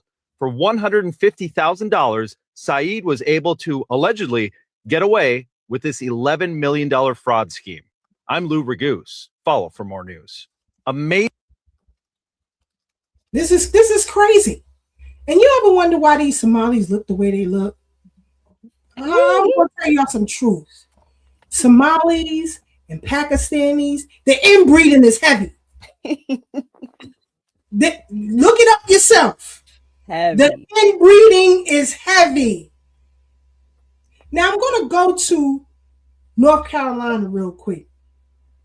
I want to show you how these goddamn immigrants and illegals and white tea folks use our legacy for their own benefit.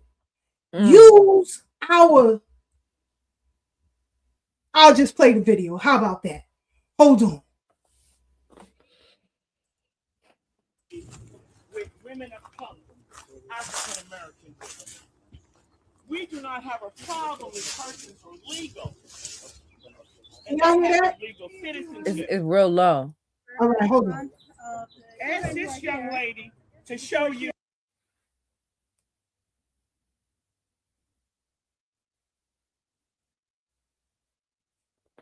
It's her because she's outside, but I'll play another video, another one just in case. Hold on. Women of color, African American women. We do not have a problem with persons who are legal and they have their legal citizenship. Excuse me. Ask this young lady to show you her citizenship. She is on the county commission and she has, well, this is public property, this is city. So what I was speaking, excuse me, I started speaking, so let me finish. No, you go stand over there. Why don't you show us your citizenship? You guys, please. So let me. No, we're not gonna have anything here. This is a separate press conference. Watch what they start doing. Watch. And then I'll leave. We are asking. This is not part So of the press this is and I want that to a be known. public, So federal, please do respect public this is not, housing property. Part of Anybody supporting can be us on this property. So let me finish. So the African American community, we are being devastated by the illegal people that are in this community. I'm not speaking about the legal. I'm speaking about the illegal folks that have not shown that they are U.S. citizens. And that young lady who sits on the city council, she brags about that she came in here from Canada. I don't have a problem with that. My ancestors came into this country years ago and was put in slavery. We understand that when people are in crisis. But what we want to talk about, when you allow so many illegal people to come here and not be U.S. citizens and get housing, get food stamps, you are devastating the African American community. And the immigration problem in this city. They singing this little light of mine, I'm gonna let it shine. To a black woman in the South. Yeah, that's crazy. But I bet you won't find none of these goddamn Democratic shills saying nothing about it. Al Sharpton got so much heat for Melrose, but you ain't got none for these goddamn illegals. Because he's a fraudster himself. It's not nothing I'm saying. It's a fact. He's a fraudster himself. Matter of fact, there was an article, New York Magazine, in 2001. With my UAN folks, y'all in here. I want to scroll down. This is an interview with Sharpton. Two frauds in a pod. Yes, at a restaurant on Houston Street, Manhattan. Sharpton is talking about his relationship with Jesse Jackson. Now, you've heard Sister Brooke say, you know, he's a preacher without a church. Where he get these millions from? Where it come from? You don't got no business. Where it come from? How is it that you can keep the National Action Network afloat with complete staff, travel expenses, and the like? Where you getting this bread from? Where it come from? How come nobody asking these questions? How come? You know, he said that, you know, he was an informant. He said he never was an informant. Yep. He said, hold on, let me let him say it. All right? We're going to let him say it. Okay? Here we go. Informant with a number. So in my in my own mind, I was not an informant. I was cooperating with investigation. The conversation were recorded, and I would record them today if somebody threatened me. I was never told I was an informant with a number. So in my own mind, I was not an informant. I was Okay. What is an informant? Let's ask Google. An informant is an individual who confidentially provides information to law enforcement or intelligence agencies about criminal or prohibited activity. He said in his own words, he was providing information. That's a goddamn informant. Yeah. I ain't never been incarcerated. Got arrested? Never been incarcerated. Now, you can ask people who've been incarcerated what an informant is. The root word of informant is inform. Come on. Notify, to let people. He said he gave them information, hence that makes you an informant. Like, that's basic English 101. What is wrong with this dude? And when people say in their mind, see, it ain't what exists in your mind, it's what exists in the real world. Crazy people, reality exists in their mind. So he's like, in my mind, I wasn't snitching. But let's talk about the observers. Let's deal with objective reality. You were snitching. And what were you doing with the mob that you could give information like that? That's right. Did you have with them? You know, you fraternizing with a criminal organization, which means you was doing some criminal activities. Quite sure y'all weren't discussing politics. But or reparations. Definitely not reparations. Oh man, Al Sharpton's a weird dude. Shout out to him. This is crazy work. Go ahead, Devon. Now I was gonna say one of my I'm about to tell on myself, I'm about to become an informant of myself right now. But one of my guilty pleasures outside of the culture is a show called Seinfeld.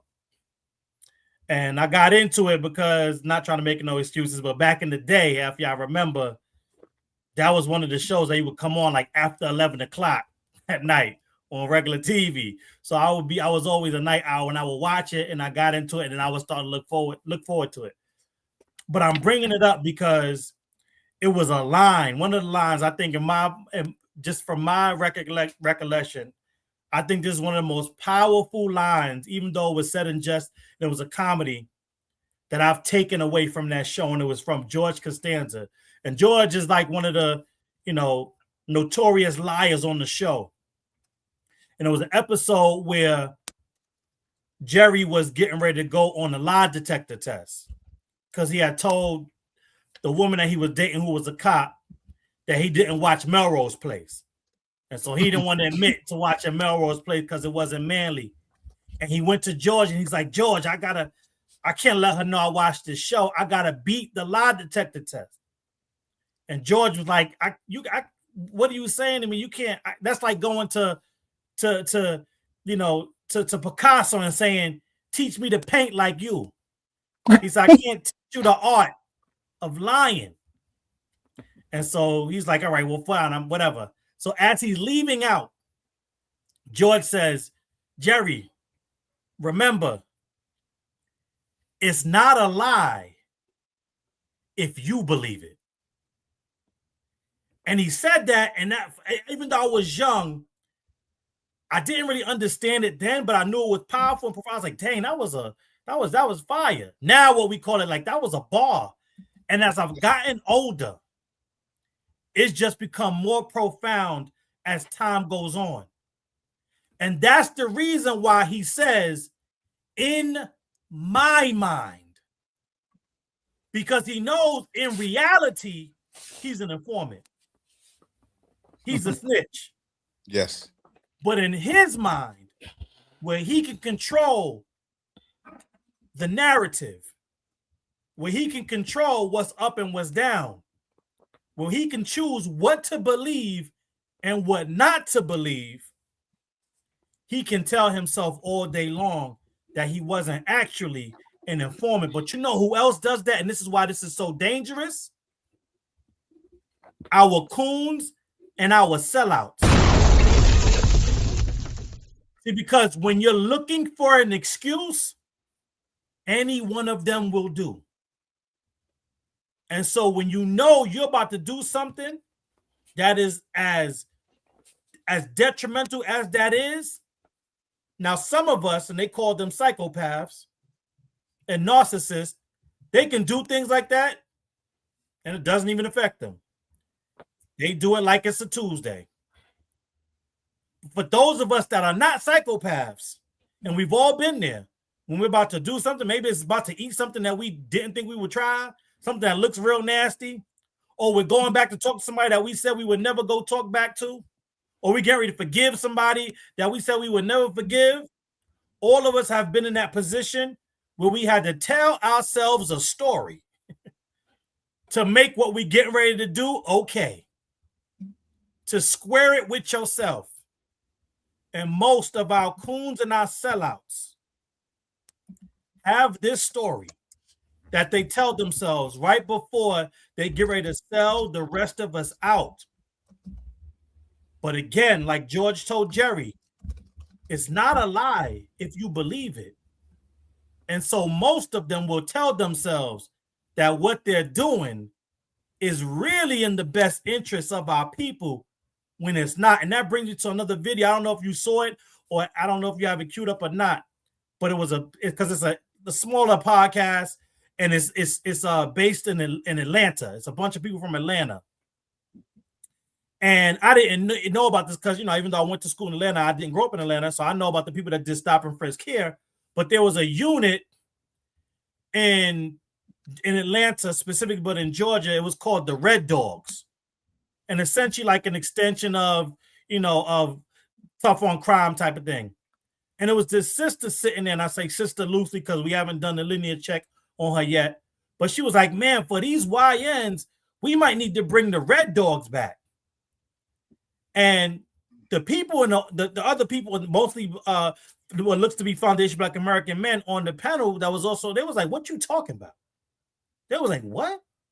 They was like, there's nothing you could say, a quote unquote YN, and she's using YN, so you already know that was already problematic. But it was like, there's nothing you can say that would justify bringing the Red Dogs back if you understood and knew the history of what the Red Dogs were sent in there to do and the type of tactics they were given the green light to do it with. And so this is kind of what we're talking about. And she is emblematic of those same quote unquote Black people that they trot out every time we bring up Biden's crime bill. They'll go and say, oh, well, there was Black people that voted for it. And it'll be Black people like that woman that I'm talking about on that podcast, but also the Black people just like Al Sharpton. Because whether they believe that we need to be policed or they were getting a kickback for supporting that bill, like most of them did, they'll then tell themselves a lie that they believe so that they can sleep at night because they understand confronting the truth will not allow them to sleep at night and enjoy the 30 pieces of silver that they took to sell us out as a community. Wow. And Divine, that. just for the record, I enjoy Seinfeld too. So don't feel bad. So did I. And I watched it live when it was on TV. I didn't watch the reruns. I watched it when I was a kid, and I watched it live on TV with my parents. Yes, I did. I never watched it. Yeah, I did. But I wanted to add something. When he was talking about the Red Dogs, that's the same thing that happened with that Biden crime bill. We had people in the Congressional Black Caucus that was like, oh my God, the crack. It's so much crack. You know what I'm saying? We need a crime bill. Bring on the crime bill. And it's so funny because President Divine and I were talking about this a while back about how at that time it's people who saw the BS then but are a part of the BS now. Like Auntie Maxine. Auntie Maxine was able to see that Biden crime bill was not the right way to go for our people. But as time went on, and I guess as her kids started having babies with Mexicans,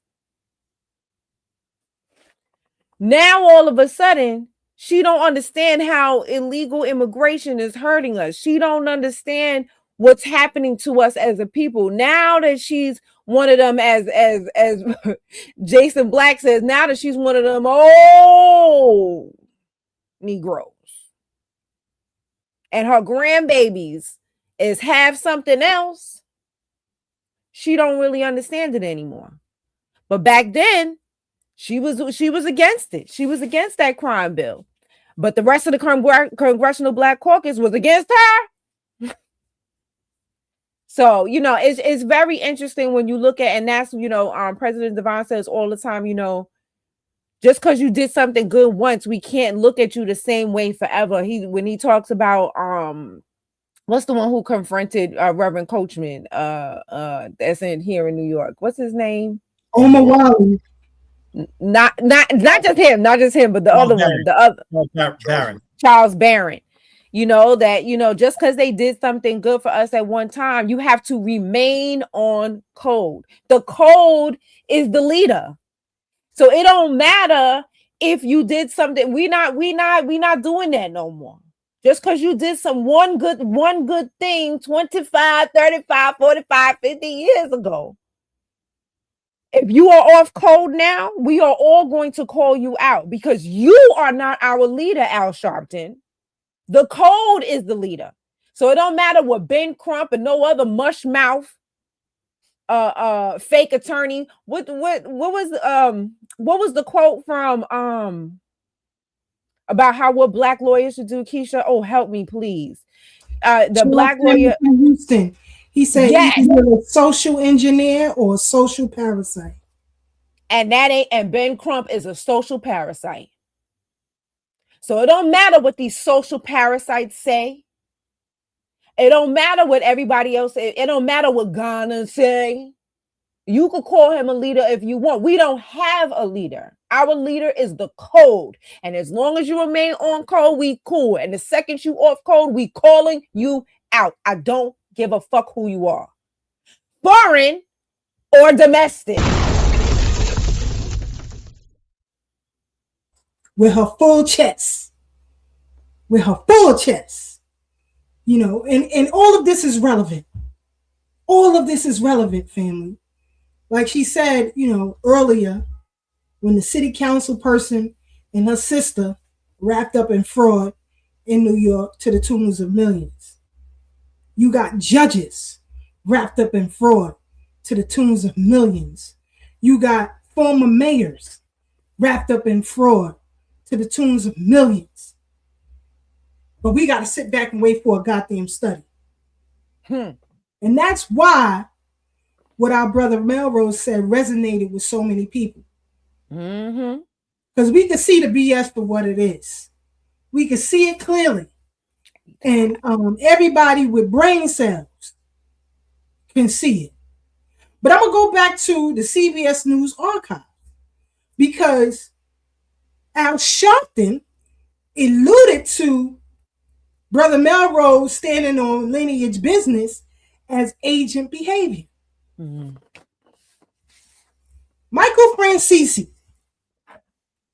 former mobster, you know, those of you who see, what's that movie? We talk about him.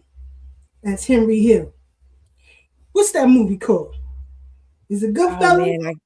I think it was. I could be wrong. Y'all let me know. Taz say I'm right. Taz say I'm right, goddammit. That's right. But let's see what the CBS News archives has to say about it. Here we go. Maurice Dubois, those stories are straight ahead. But first, after all these years, the Reverend Al Sharpton admits he was an FBI informant. Yes, he says that he was the cat that got the rats, but others say that Sharpton's secret life was not by choice. CBS 2 political reporter Marcia Kramer has the story. Michelle Obama probably never knew that one of the guests at her recent White House 50th birthday party was an FBI mafia informant who helped bring down members of the Genovese crime family. Reverend Al Sharpton, now a confidant of both the First Lady and the President and of Mayor Bill de Blasio, has his own unique take on his days as the government's confidential informant number 7. In my own mind, I was not an informant. I was cooperating with investigations. The revelations threaten to embarrass Sharpton as he kicks off his National Action Network convention this week with de Blasio and President Obama the headliners. But de Blasio, who calls Sharpton family, is sticking by his buddy. Doesn't change the relationship one bit. I'm very proud to be his friend. I think he has done a lot of good for the city of New York and for this country. I have the exact same positive view of him I had before. Sharpton has been dogged for years by reports that he was an FBI informant, helping the government go after boxing promoter Don King and music executives. Now we learn he also went after mobsters, including the legendary Vincent the Chin Gigante, the so-called Oddfather who paraded around in his bathrobe and pajamas. Though he has ducked and dodged questions about whether he wore a wire for the feds, that wasn't possible today since a batch of government documents were made public. The conversations were recorded. And there's also the issue of how he became an informant. Some say he was pressured into it after he was caught in a drug sting. This HBO undercover sting video that aired in 2002 shows Sharpton with a cowboy hat pulled down over his bouffant hairdo. Sharpton appears to nod when an agent offers him a cut from future drug sales. But now Sharpton claims he went to the feds for protection from threats from mob-connected music executives and was asked to rat out the bad guys. They were threatening to kill me. And while the feds say his information helped bring down guys like Gigante, Sharpton says he didn't know how his information was being used. I have never met any of these guys. The guy with the pajamas, I don't walk around with guys that walk outside pajamas. I never met these guys. Well, Sharpton says he's not embarrassed by anything that he did. What he is embarrassed about, he says, is how, quote, fat he used to be now that he has reinvented himself as a skinny guy. So to say, you don't know those guys, you never been around them, then how were you able to snitch? Right. And if y'all can't research that HBO documentary film, so you can see the whole goddamn thing. Okay? And see, some people have fickle memories. You know, my memory is long. I'm getting older, but my memory is long. You know? So, back to the preacher without a church. In this article, he's talking about his relationship with Reverend Jesse Jackson. Now, I'm going to scroll down here a little bit because I want y'all to see something. Okay, right here, it says, Jackson started the Wall Street Project to create capital and jobs. Then Sharpton started his Madison Avenue initiative to direct advertising revenues to Black media from national corporations.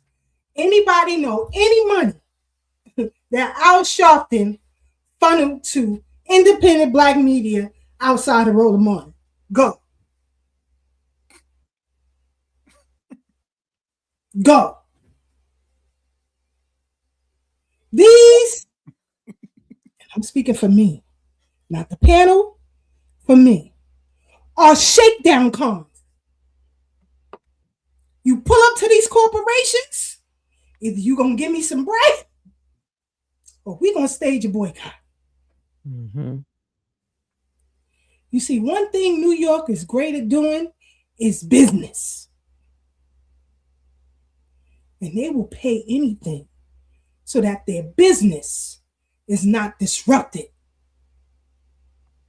Of recent news, a lot of these corporations have stated that that's what happened. Not me. Y'all can go Google it. That's what these corporations said happened to them. There was also a book called Shakedown about Jesse Jackson and his shenanigans in Chicago. So y'all don't have to believe me. So when he insinuates that Brother Melrose is an agent, nah, nigga, it's you.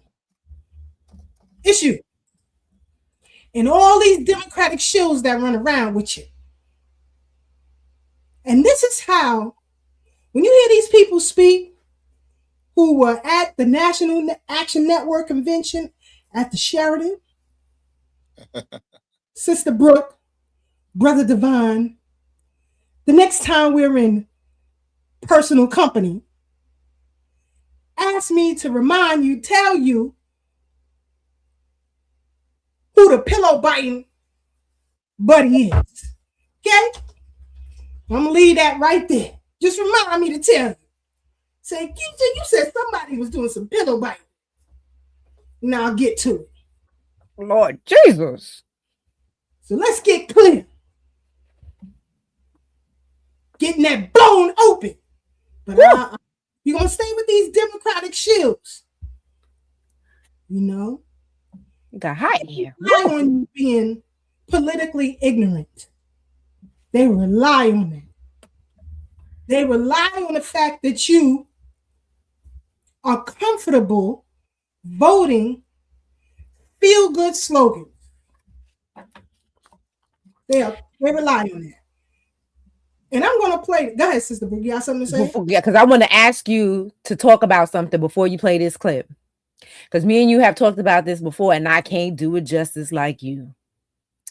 Can you talk about, because, you know, he came to the defense of Kamala, who Melrose said is a racist, right? And we know she's a racist because she said she wasn't going to do nothing for Black people. That's a quote. It's not conjecture. It's a quote. That's what she had said, right? And so he's trying to, you know, frame it as if, you know, they keep talking about like us not having a Black woman's back. I just wanted you to talk a little bit about, because you were there. You were around in those times, and I want you to talk a little bit about Al Sharpton and some of the things that were done in his house, in his office to a Black woman, and some of the things that were covered up, because I don't think anybody really remembers that or knows about it or anything like that. Not quite the way I don't think anybody knows about it at all, much less the way you go into detail. Would you mind, or is that too hot for the YouTube?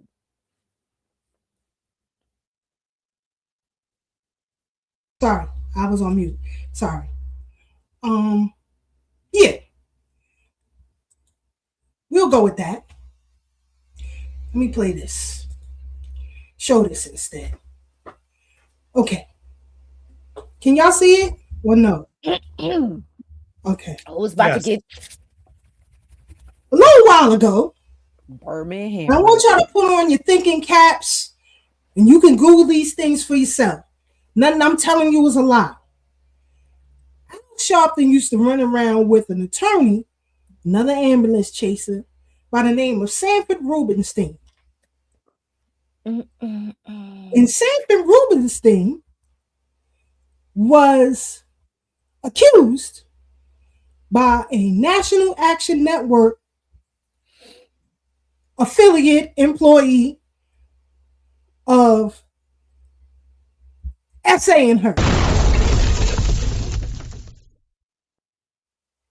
And right here in this article, it says no charges filed against attorney Sanford Rubenstein in rape investigation. Now, let me explain to you the crime scene. Again, all of this is Googleable.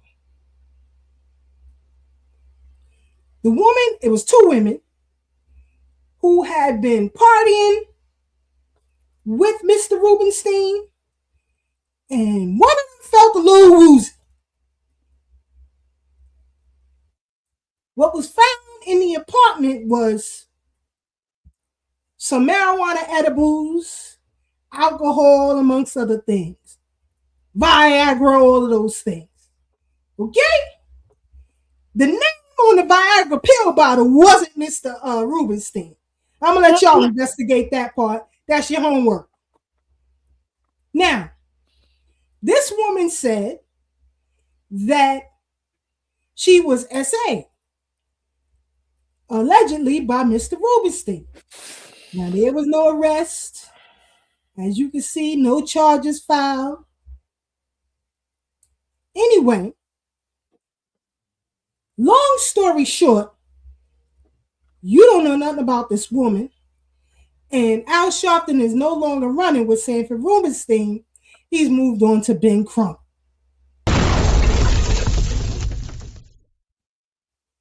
another ambulance chaser. Another person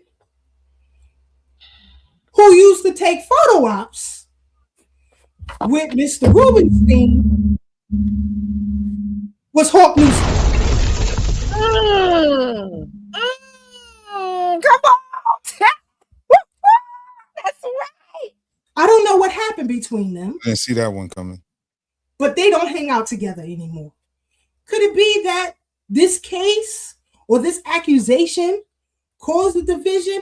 I wouldn't know. All I know is when Hawk Newsom first came on the scene, Sanford Rubenstein was in the cut. Matter of fact, I'll try to look up some things in a minute. I say all this to say is that in criminality, favors can be given. In criminality, dirty deeds can be done. In criminality, money can be made.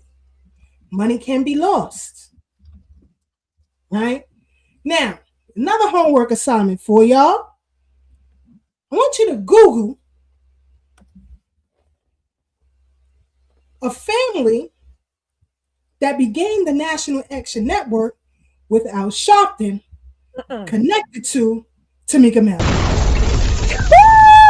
I knew it. She going in. I didn't even know he was going to go this deep, but keep going, keep going. Who is one of the founding families of that organization? That's your homework assignment. Okay? I say all of these things. People just don't pop out of nowhere. You do something for me, do something for you. We can work out some things. Okay? And they put these people before you as if they're advocating for you. But in reality, they are doing things for themselves. Not sometimes, maybe because they want to, and other times, maybe because they have to.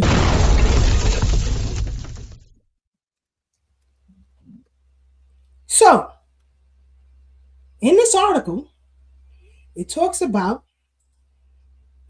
the accusation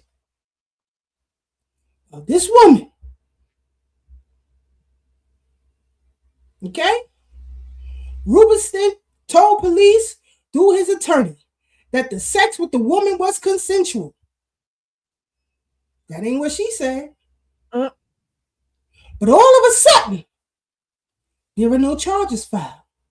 Did she drop the charges? Who knows? The woman filed a complaint after she woke up bleeding and went to the hospital. CBS 2's Marsha Kramer reported in October. Sources told CBS 2 that since the woman's recollection of the night was fuzzy, police had her make a sting call to Rubenstein to talk about their night together. Rubenstein made no incriminating statements in the call, sources said. I am pleased that after a very thorough investigation, the district attorney has closed the case and concluded that I should not be charged with any crime whatsoever. Where that woman at? How come y'all know her name? Is she still with the National Action Network? Is she still in New York? Did she leave? Did somebody force her out? Sanford Rubenstein's attorney was Benjamin Bradford. That's another homework assignment. Research who that guy is. Okay? All the shenanigans with him. All right? Attorney Keith Montgomery, representing the accuser, slammed the Manhattan District Attorney's Office for its decision. So, when I read that, this is just me, not speaking for the panel, the attorney believed his claim. We want to reiterate that we find DA Cy Vance's office to be incredibly inept in their investigation and refusal to arrest our client's attacker and present this case to a grand jury, the statement said. Montgomery also complained that the DA did not tell the accuser that Rubenstein would not be prosecuted. While we walked into the meeting, our client had to hear that Cy Vance's office was not going forward with the case, the statement said. The office didn't have a common decency and professionalism to inform the complainant of their decision not to go forward, but they had time to inform Mr. Rubenstein and his attorney and numerous press outlets. Montgomery said he has filed a civil lawsuit on behalf of the accuser. Alice Garner reported. CBS News reported. The same CBS that I showed the clip of him snitching. To which Rubenstein's lawyers replied, there is no money here. She has not been damaged. She is entitled to nothing. She will get nothing. Rubenstein's list of clients include Abner Louima, the families of Eric Garner and Sean Bell. The accusation prompted him to withdraw from representing Garner's family.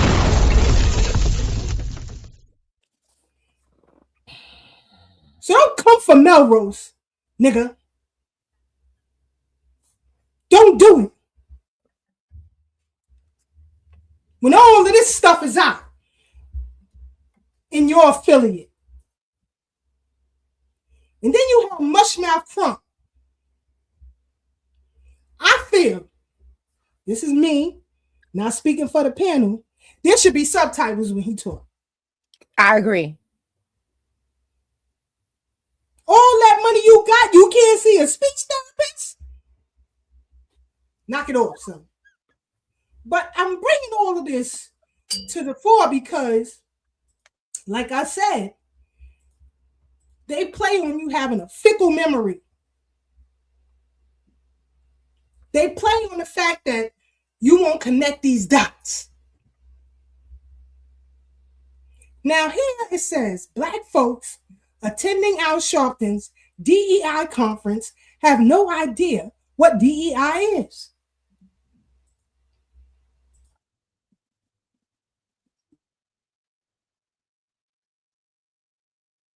We can't hear. Sis, we can't hear it.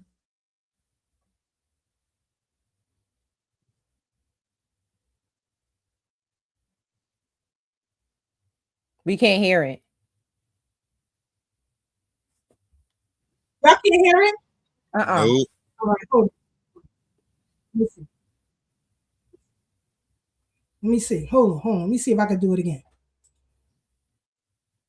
Can you hear it? Well, no sound, is it? Okay. And you got to hear the sound of these crazy people right here. Y'all wasn't able to hear this, right? They should all be embarrassed. They should be embarrassed. Like, it would be funny if it wasn't so sad. It's really sad. Like, it's sad. I'm gonna see if I can find it on X, but go ahead. Okay. I was just gonna say, I'm so glad that you were able to go into that history that you had already told me. I already knew, but I knew I couldn't go into it, you know, with the details like the way you did. And so, because Melrose just called out Hawk Newsome for that press conference he did about the guy in the liquor store. And Hawk Newsome wrote some book report in his comments, which I'm not reading. I don't know why Hawk Newsome likes to do that. He did that in one of my posts too, where I called him out on something. He gonna write book reports. Ain't nobody reading your book report, Hawk. We not reading that. I'm not reading it because you know why? Because I don't care about you enough to read it. I'm reading articles. I'm reading books, not your comment. because I don't want to hear what you got to say in real life. I'm much less reading your long ass book report comment. So yeah, so now he trying to clean up what he did. So yeah, I'm so Melrose. I'm gonna have to let you know Melrose. So he came in a little late, but you ready? I'm just stalling. But sis, what happened at the press conference? So okay, so it was the press conference. So it was, I don't think, was she an assemblywoman, but it's a woman of some sort of Indian descent, and I'm talking dot, not feather. And she was, she had Hawk behind her, hawking over her.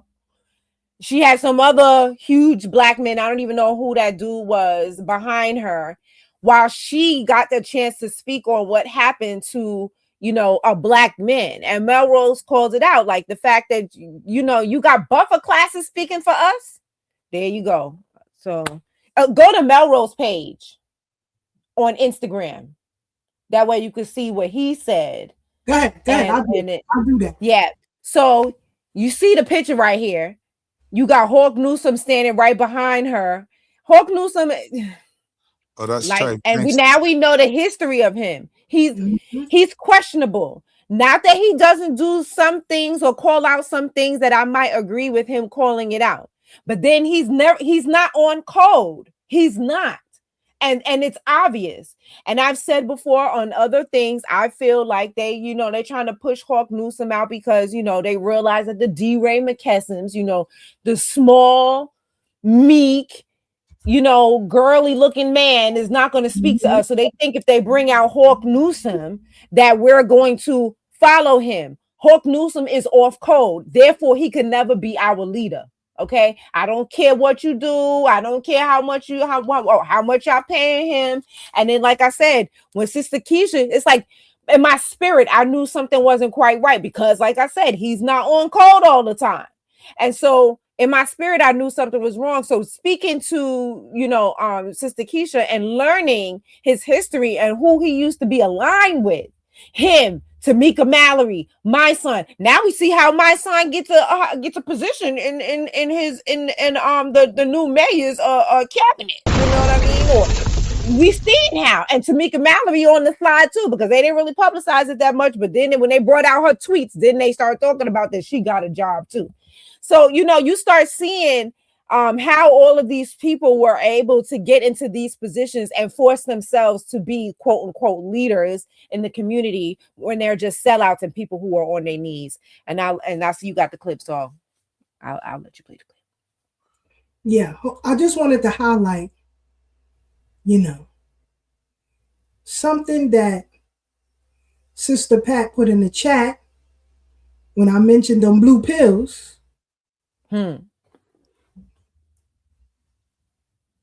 Y'all see that? I see it. Thank you, Sister Pat. That was his name back then? No, that belonged to him.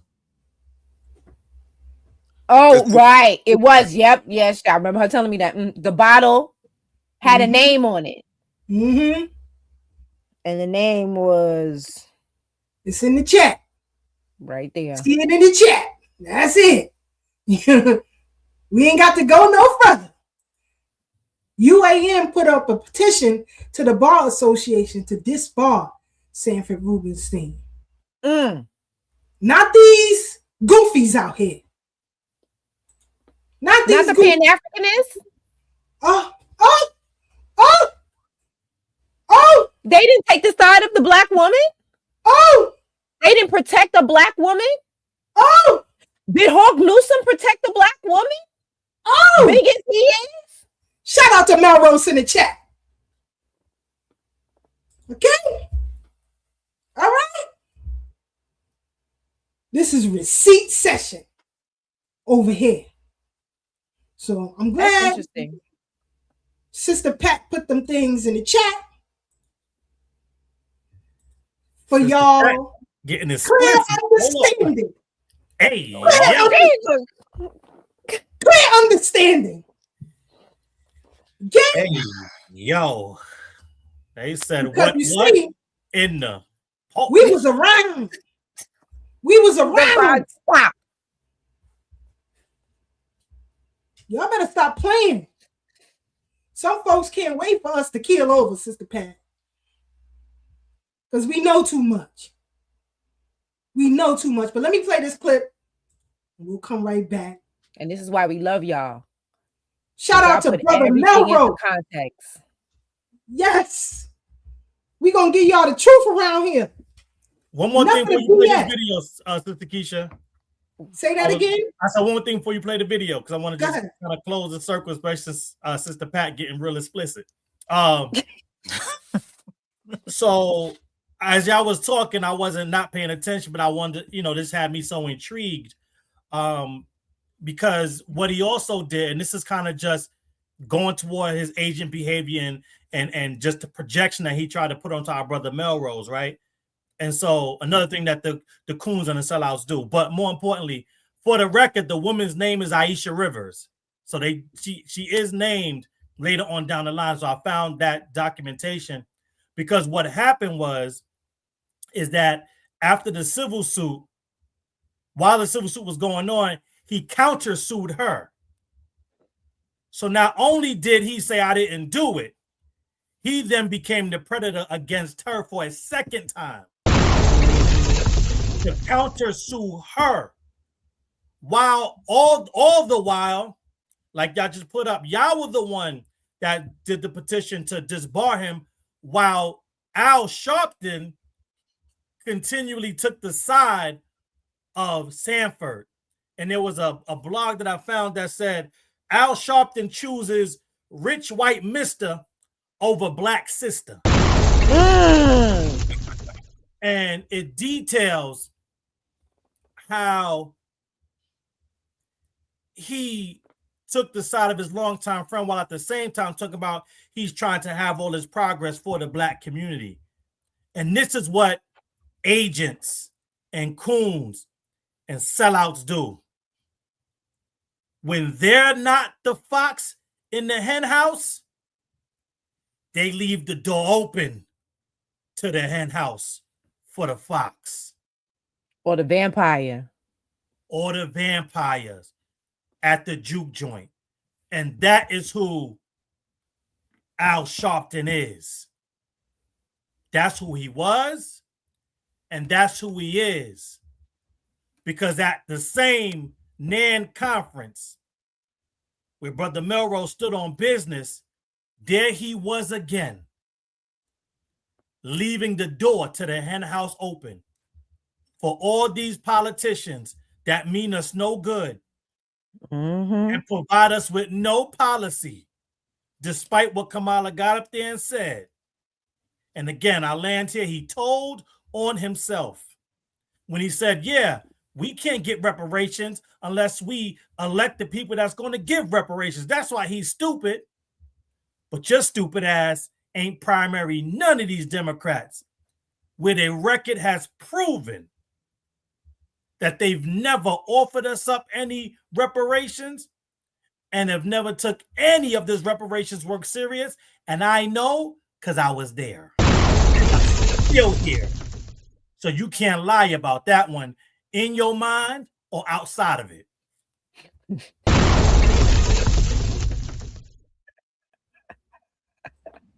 I tell you, the bridge gets hot. The bridge gets hot. You better tell somebody to tell somebody. Because a couple of episodes, no more than a couple of, about a month ago, we talked about the legal precedent that the great attorney Charles Hamilton Houston was able to attain, changing law, litigating before the Supreme Court, arguing testimony before the Supreme Court, litigating on our behalf. Now, ask yourself, what legal precedent has Ben Crump, Hawk Newcomb, or any other of these folks said? I'll wait. What laws are they getting changed? I will wait. Call me tomorrow. Call me next week if you find it. Call me and see if you find it. You ain't gonna find it.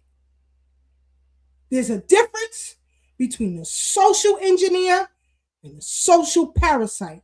And every time Mushmouth is on X and he say something reckless, I always remind him, you are no Charles Hamilton Houston, and you shouldn't even be able to breathe the words Alton H. Maddox.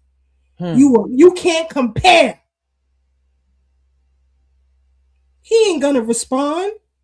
The next time Al is out here giving it up for these illegals, giving it up for whomever, Biting the pillow for the illegals. Remind him that it was a foundational Black American who represented him pro bono and got him off a 67 count indictment.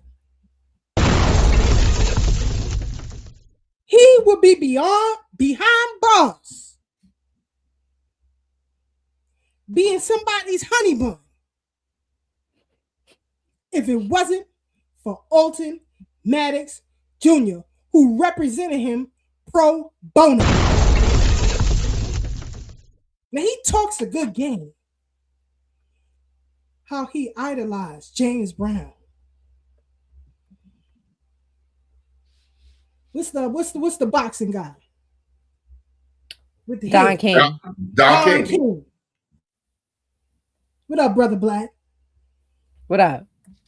Peace, Brother Black. He idolizes them.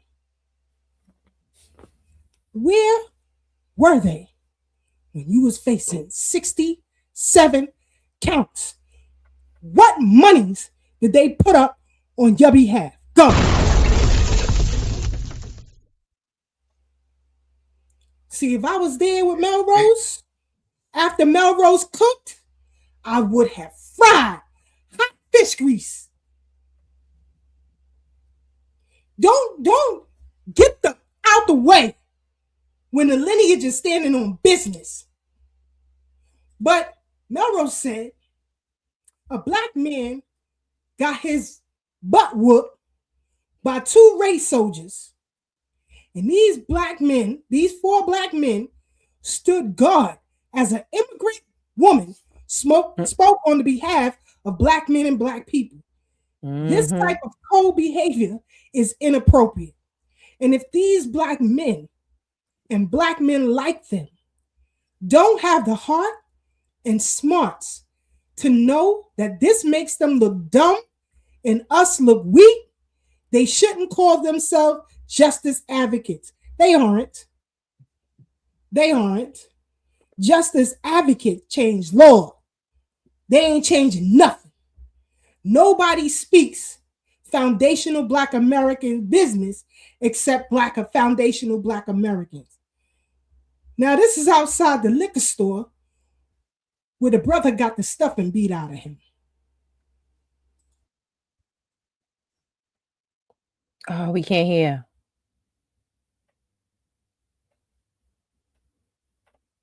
I don't know what's going on. Why y'all cannot hear?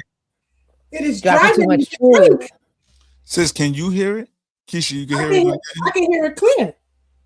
Wow. Maybe I should stop sharing and then go back in. Maybe that'll work. Okay. Yeah, maybe. Maybe that will work. Hold on. Let me go back in. And y'all tell me. Y'all tell me.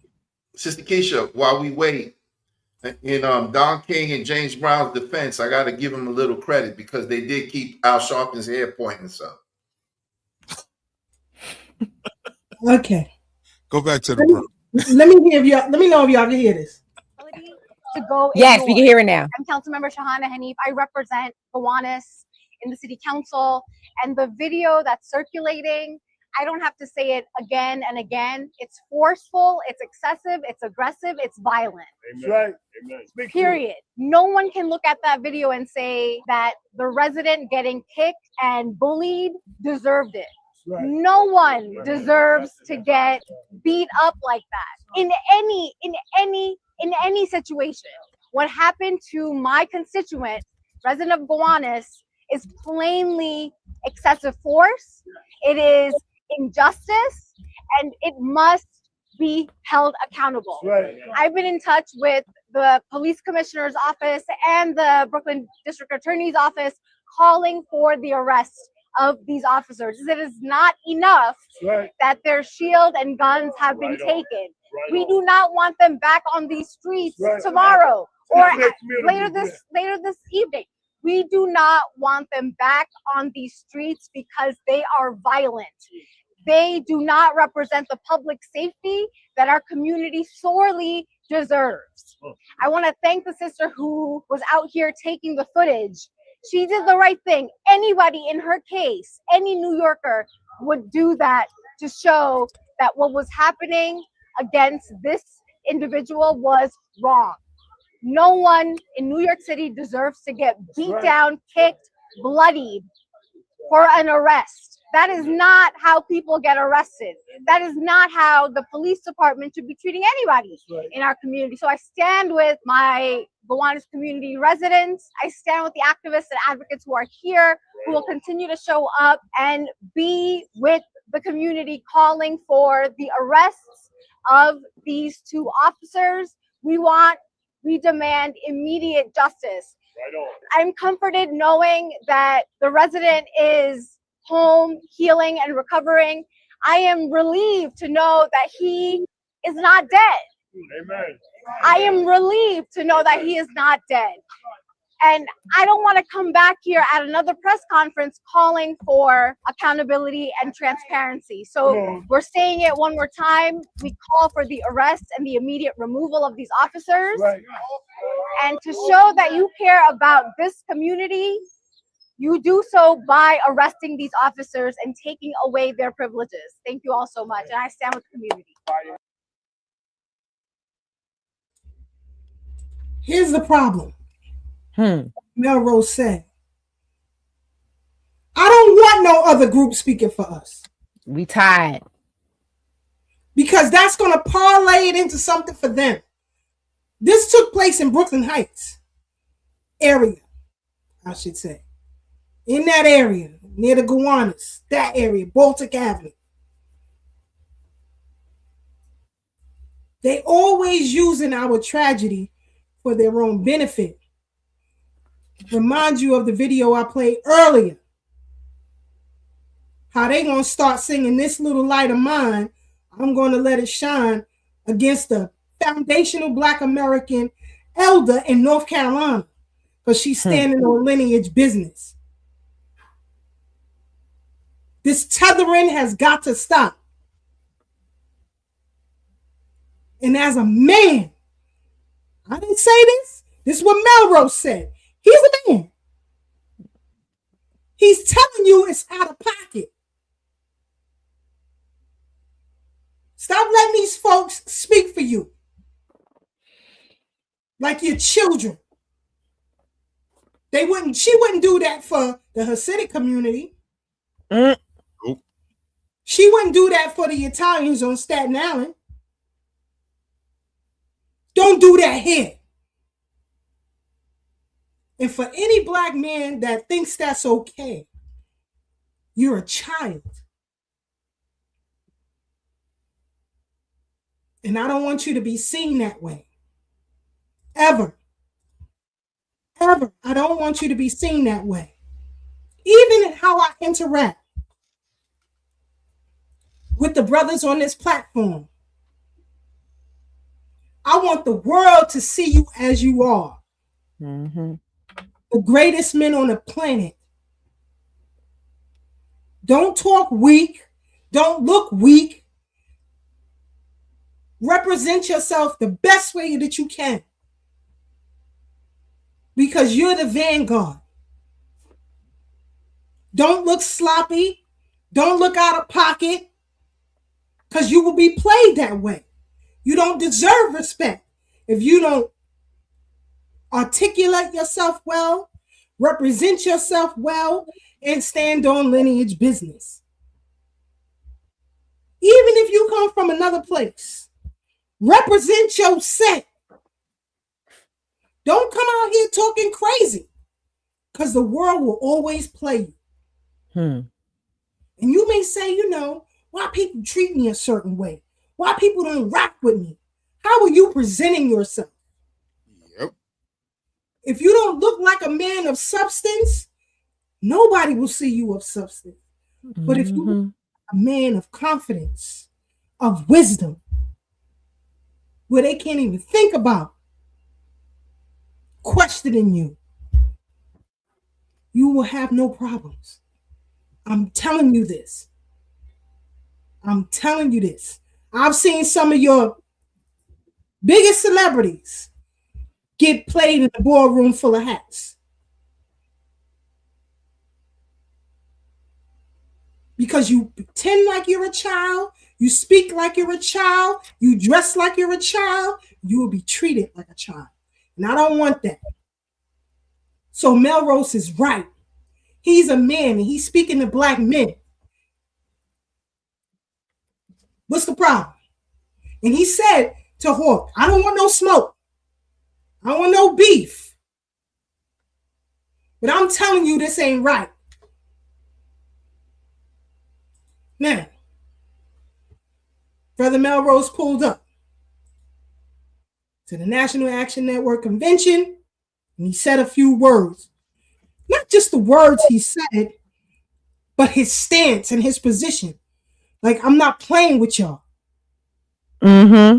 Step up, tell us your name, and briefly, what's on your mind?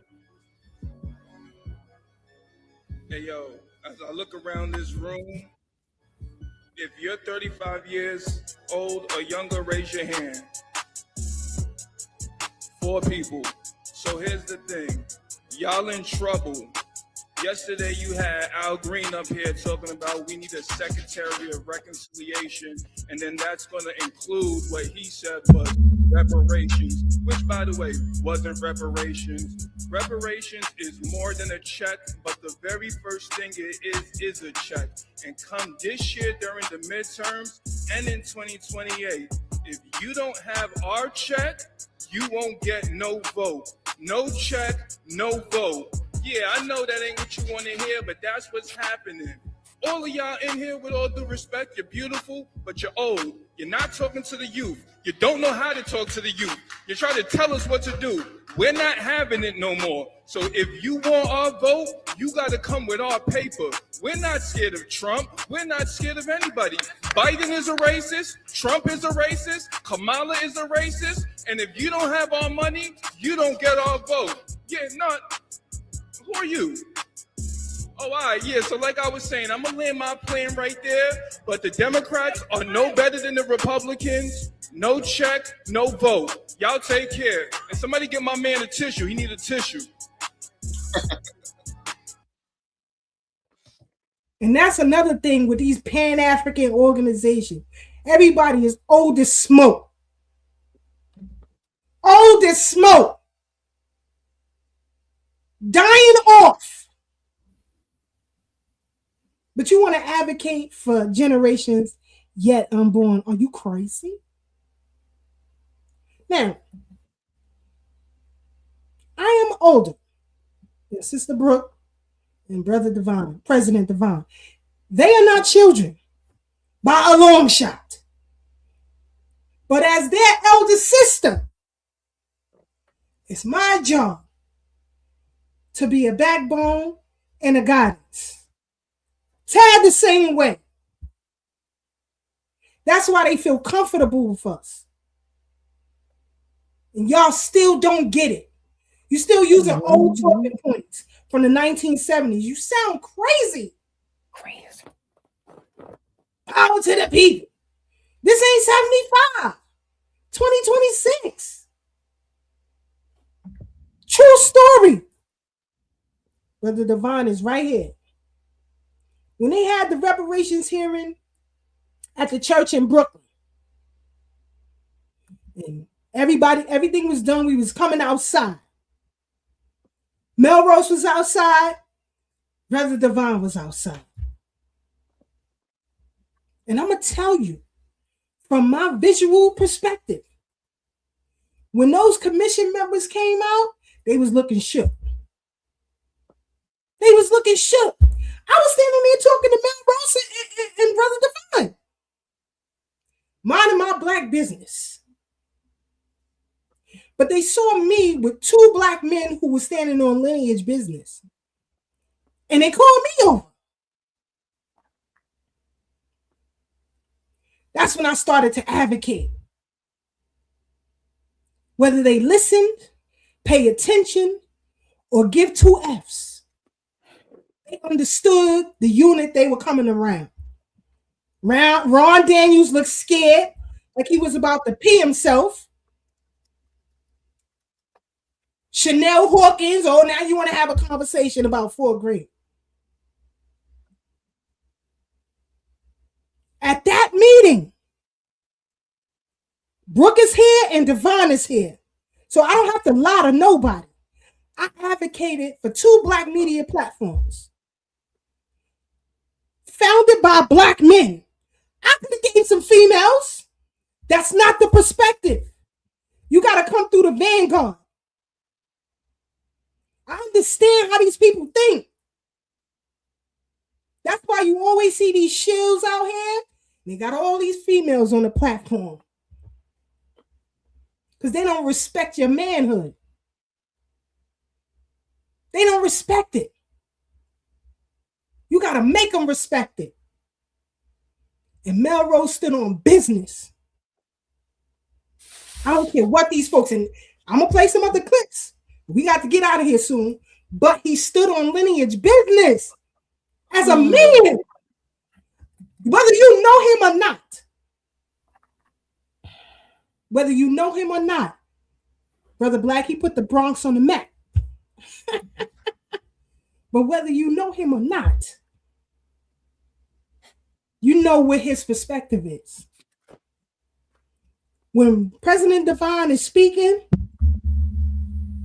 on these panels, in these live rooms, before the legislature, he's representing black manhood, not just the lineage. So he has to articulate himself in a way.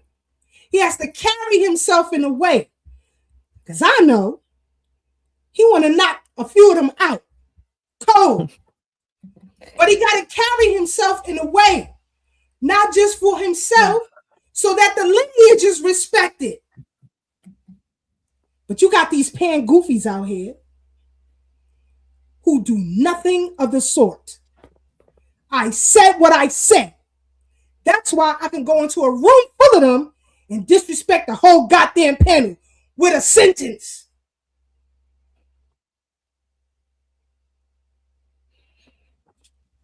Stand down when it comes to Melrose. I'm warning you, Nan folks. Crooked Wig and all of them, you know who I'm talking about. It's hands off. It's hands off, Sister Brooke.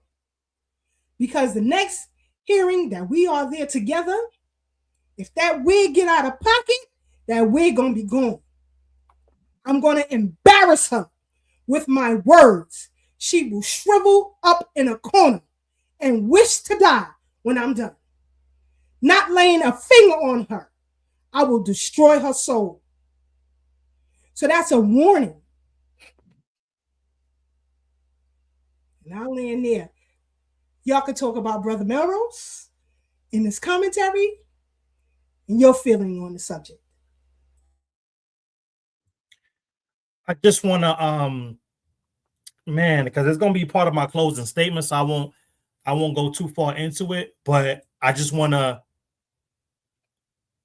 I know I'd be always giving you your flowers. I mean, there's just so many, you guys deserve more flowers than I could possibly ever give, right? Even if I started from now until the breath is gone from my lungs. Like that's just real talk. That's not flattering. That's not hyperbole. It's just what it is. And so, but I want to make sure, and this is no shade to our brother Tad, but I want to make sure I give you your flowers, also Sister Brooke.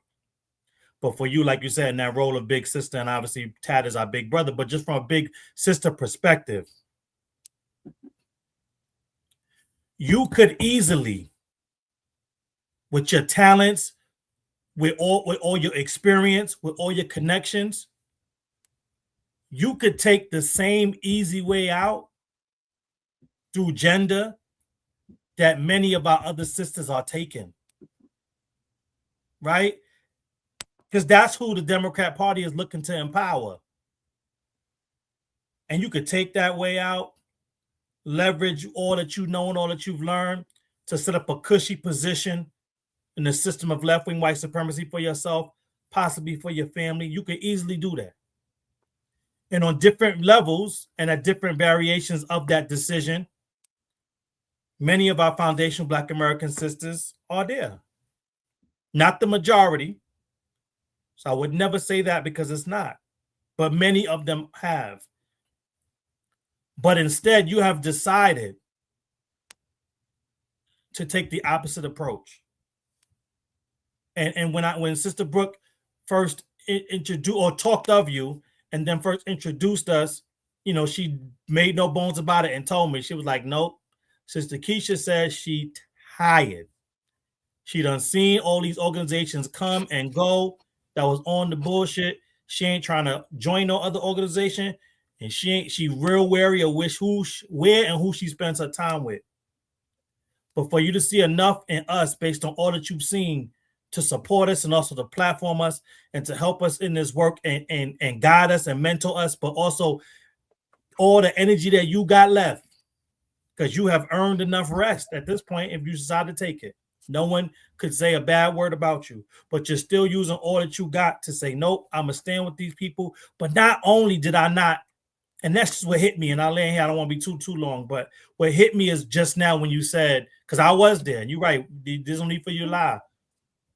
And I wondered, to be perfectly honest, I didn't say anything, but I wondered, why didn't Sister Keisha say Thorough Black Talk Radio? Why she didn't say that when they asked her for what platforms?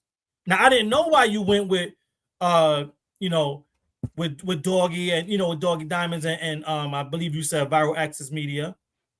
I didn't really understand it, but listening to the reason you gave today is right in line with who I've grown to know you to be. And so for you to be a sister and an elder to say, nope, I need to empower our men so that we can be empowered as a collective, that's so powerful in this new age of where advocacy is shaming strong Black men, calling our masculinity toxic, doing everything that they can to make sure we step aside and become the Roland Martins that wear shirts that say vote like Black women. It's an emasculation process. And too many times when we try to stand up, even some of our well-meaning sisters will say, oh, you're standing up so that you can silence Black women. But for you beautiful Black women, foundational Black American women, to say, nope, we got to empower these men so that we can be empowered. And the sister in the chat, I think her name is Claire, to say, how proud Melrose Stand on Business made her. It's just the beauty of this renaissance that we're in, that we're getting back to who we are, who we were, who we've always been, and just returning to that level of greatness with things in the order that they need to be in to sustain the progress that we're making. And I just want to say thank you. Thank you to you. Thank you to Sister Brooke. But, definitely thank you to you because you are the one that just voiced it, and just for the record, Sister Brooke moves in the same way. And so it's powerful when we get around each other and, and just the way in which, Brother Tad, now taken away from that, how Brother Tad moves as an OG and standing on principle and not, I know this person, or I'm cool with this person, so I'm going to give him a pass, like Sharpton did to his boy Rubenstein. Like, we're not moving that way. And I think that's what kind of, creates that synergy between us to, you guys have known each other a long time, but for us to just, in this short amount of time that we've known each other, to build the type of bonds and the friendship and relationships that we build in, to where there's trust, that genuine love, and that willingness to stand 10 toes down, not just for ourselves, not just for our ancestors and our family, but to stand up for each other in that same way, is rare in these days, but it feels like, I'm gonna echo my brother who said this on one of our on one of our spaces that we had. Like when I'm around y'all, it feels the same way that it feels when I'm at my family reunion. And that's powerful. You know what I'm saying? Because we building something real special. Because they work so hard to disconnect us from having that feeling amongst each other. And we just not going for it.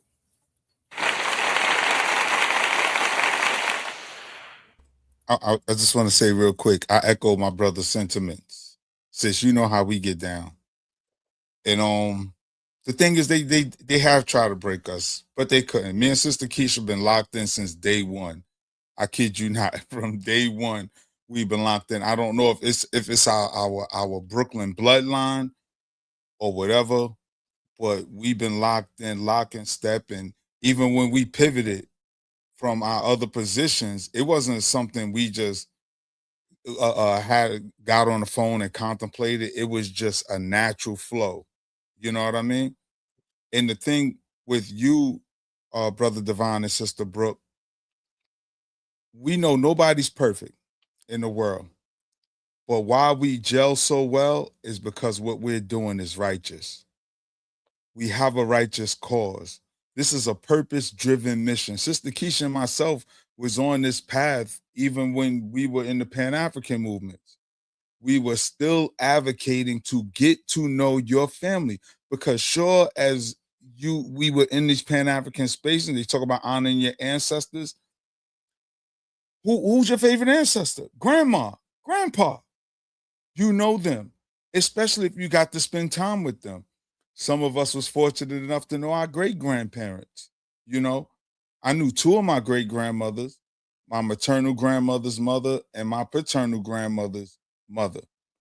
I was fortunate enough, so as we talked about elders and ancestors, I could only think about mine and the love that they poured into me. As much as a warrior I am, I still bow down to my grandparents and my grandmothers, my great-grandmothers, my aunts and my uncles. I understood the pecking order.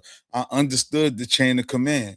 Even when I became a young adult and I knew I was stronger than the elders, never would I ever think to raise my hand or disrespect them, because I know anything they told me was out of love. Even if they were misinformed about certain things, I know everything they poured into me was based on love. So I move with that. So even when I get riled up and the warrior come out, it's because I feel I have to protect those that I love.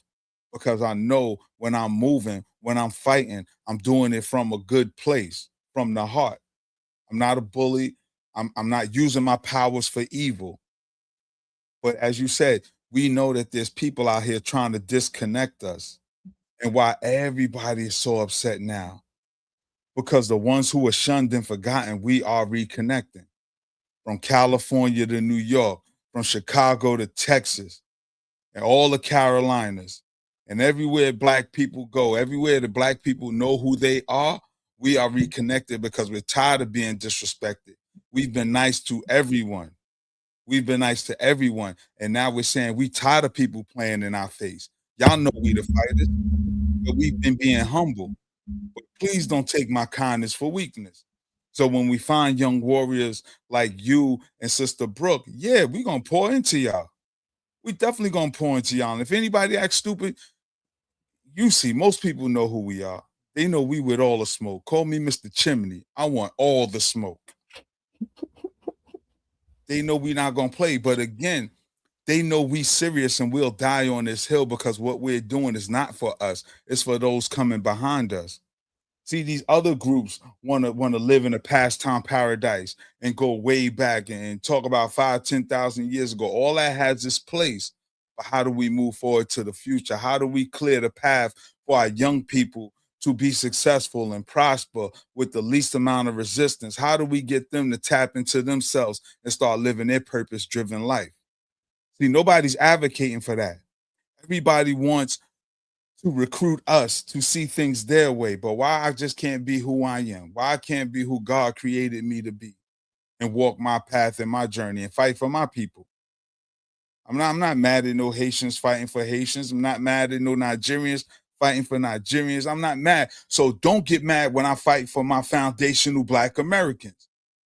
Because I promise you, a lot of these Pan-Africans, ain't nobody breaking their neck to get back to the continent. And a lot of them are coming back. A lot of them are coming back like, oh, that shit ain't what I thought it was. I've been to Ghana 4 times. It ain't what I thought it was. Look at the Continentals coming over here. People coming in droves, hopping the gate to come over here. So what are we talking about? Am I supposed to forego my birthright to someone else who hasn't been through what I've been through with my grandparents? Like, come on, man. Our ancestors paved the way. And it's only right we honor them by being good people, doing the right thing, and taking care of the children that's coming behind us. You know, so again, I echo everything you said about Sister Keisha. Like I said, you know what I'm saying, when we was on the other platform, you know, I don't join organizations where women aren't in leadership. I don't believe in sexism. You know what I'm saying? I know men have their role. I know women have their role. We can fight side by side, but I'm damn sure gonna jump in front of my sister if I see danger coming. If I see danger coming, I'm jumping in front of the gun. I'm jumping in front of the knife. Like, sis, it look kind of thick, so run. I'm gonna fight them off, but you get somewhere safe. You know what I mean?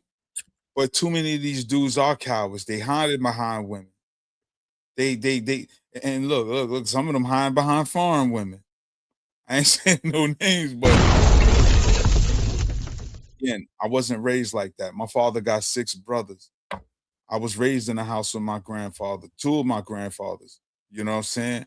I was taught to be a man. I don't know how else to be. You know what I mean? I'm not a sissy. I'm not a coward. I'm not a sucker. I'm strategic when I pick my battles. You know what I mean? But for the most part, what we're doing is righteous. And I thank everybody in the chat, everybody watching on the playback, because without them, I mean, they're the fuel to this engine.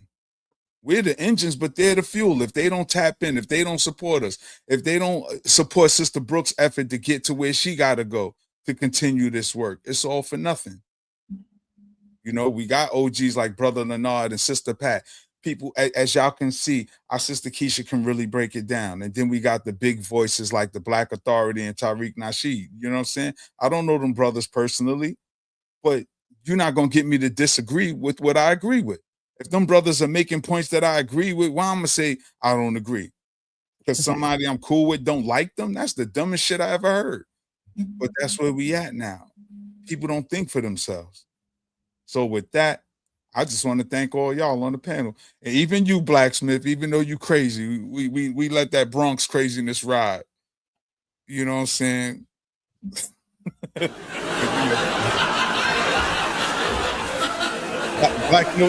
Black know he my brother and I love him to life, man. So Tad put me in the FBA, effing Bronx advocate. No. I'm gonna see you to Dr. Umar. I'll let you get in the DAFA. Yeah, you get in the DAFA. But real talk. I appreciate those feelings. I truly do, because tomorrow is not promised to none of us.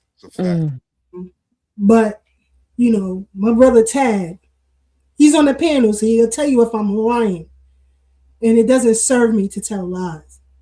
I'm getting older. I can't remember no damn lies. That's why I tell the truth and get in trouble so damn much. But when I first got up with Tad, yeah, you're going to be here next week. You ain't him. And Tad said, you know, I'm really not into speaking or whatever. But you, from knowing him on this panel, this platform, and the OG Wisdom podcast, you understand that he's a walking encyclopedia of information, of manhood. Like he said, we're not perfect. I'm not perfect by a long shot. You know, I have to pray every day so I don't unalive y'all. So I pray every day. I pray every night, you know. I might bark on somebody. I'm not perfect by a long shot.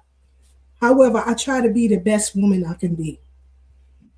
so that when I'm no longer here, you know that dash on your obituary when you was born and when you left?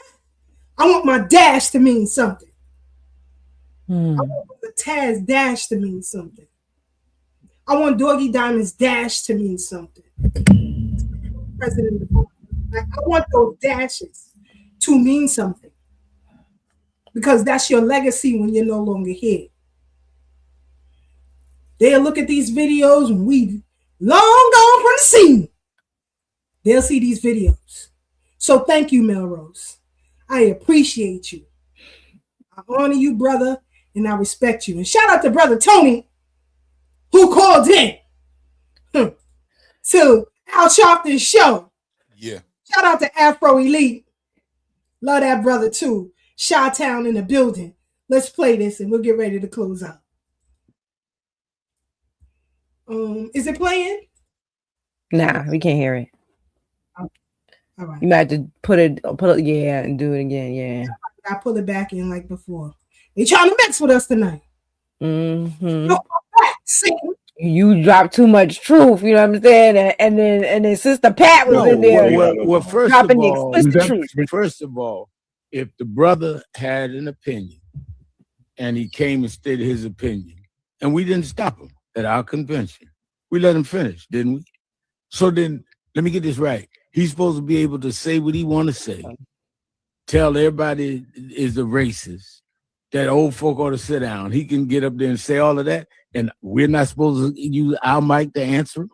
See, the problem they got is they think they can take shots and people don't fire back. If you take a shot, then you expect people to shoot back. We didn't stop him saying what he had to say. Now you want to censor me from responding?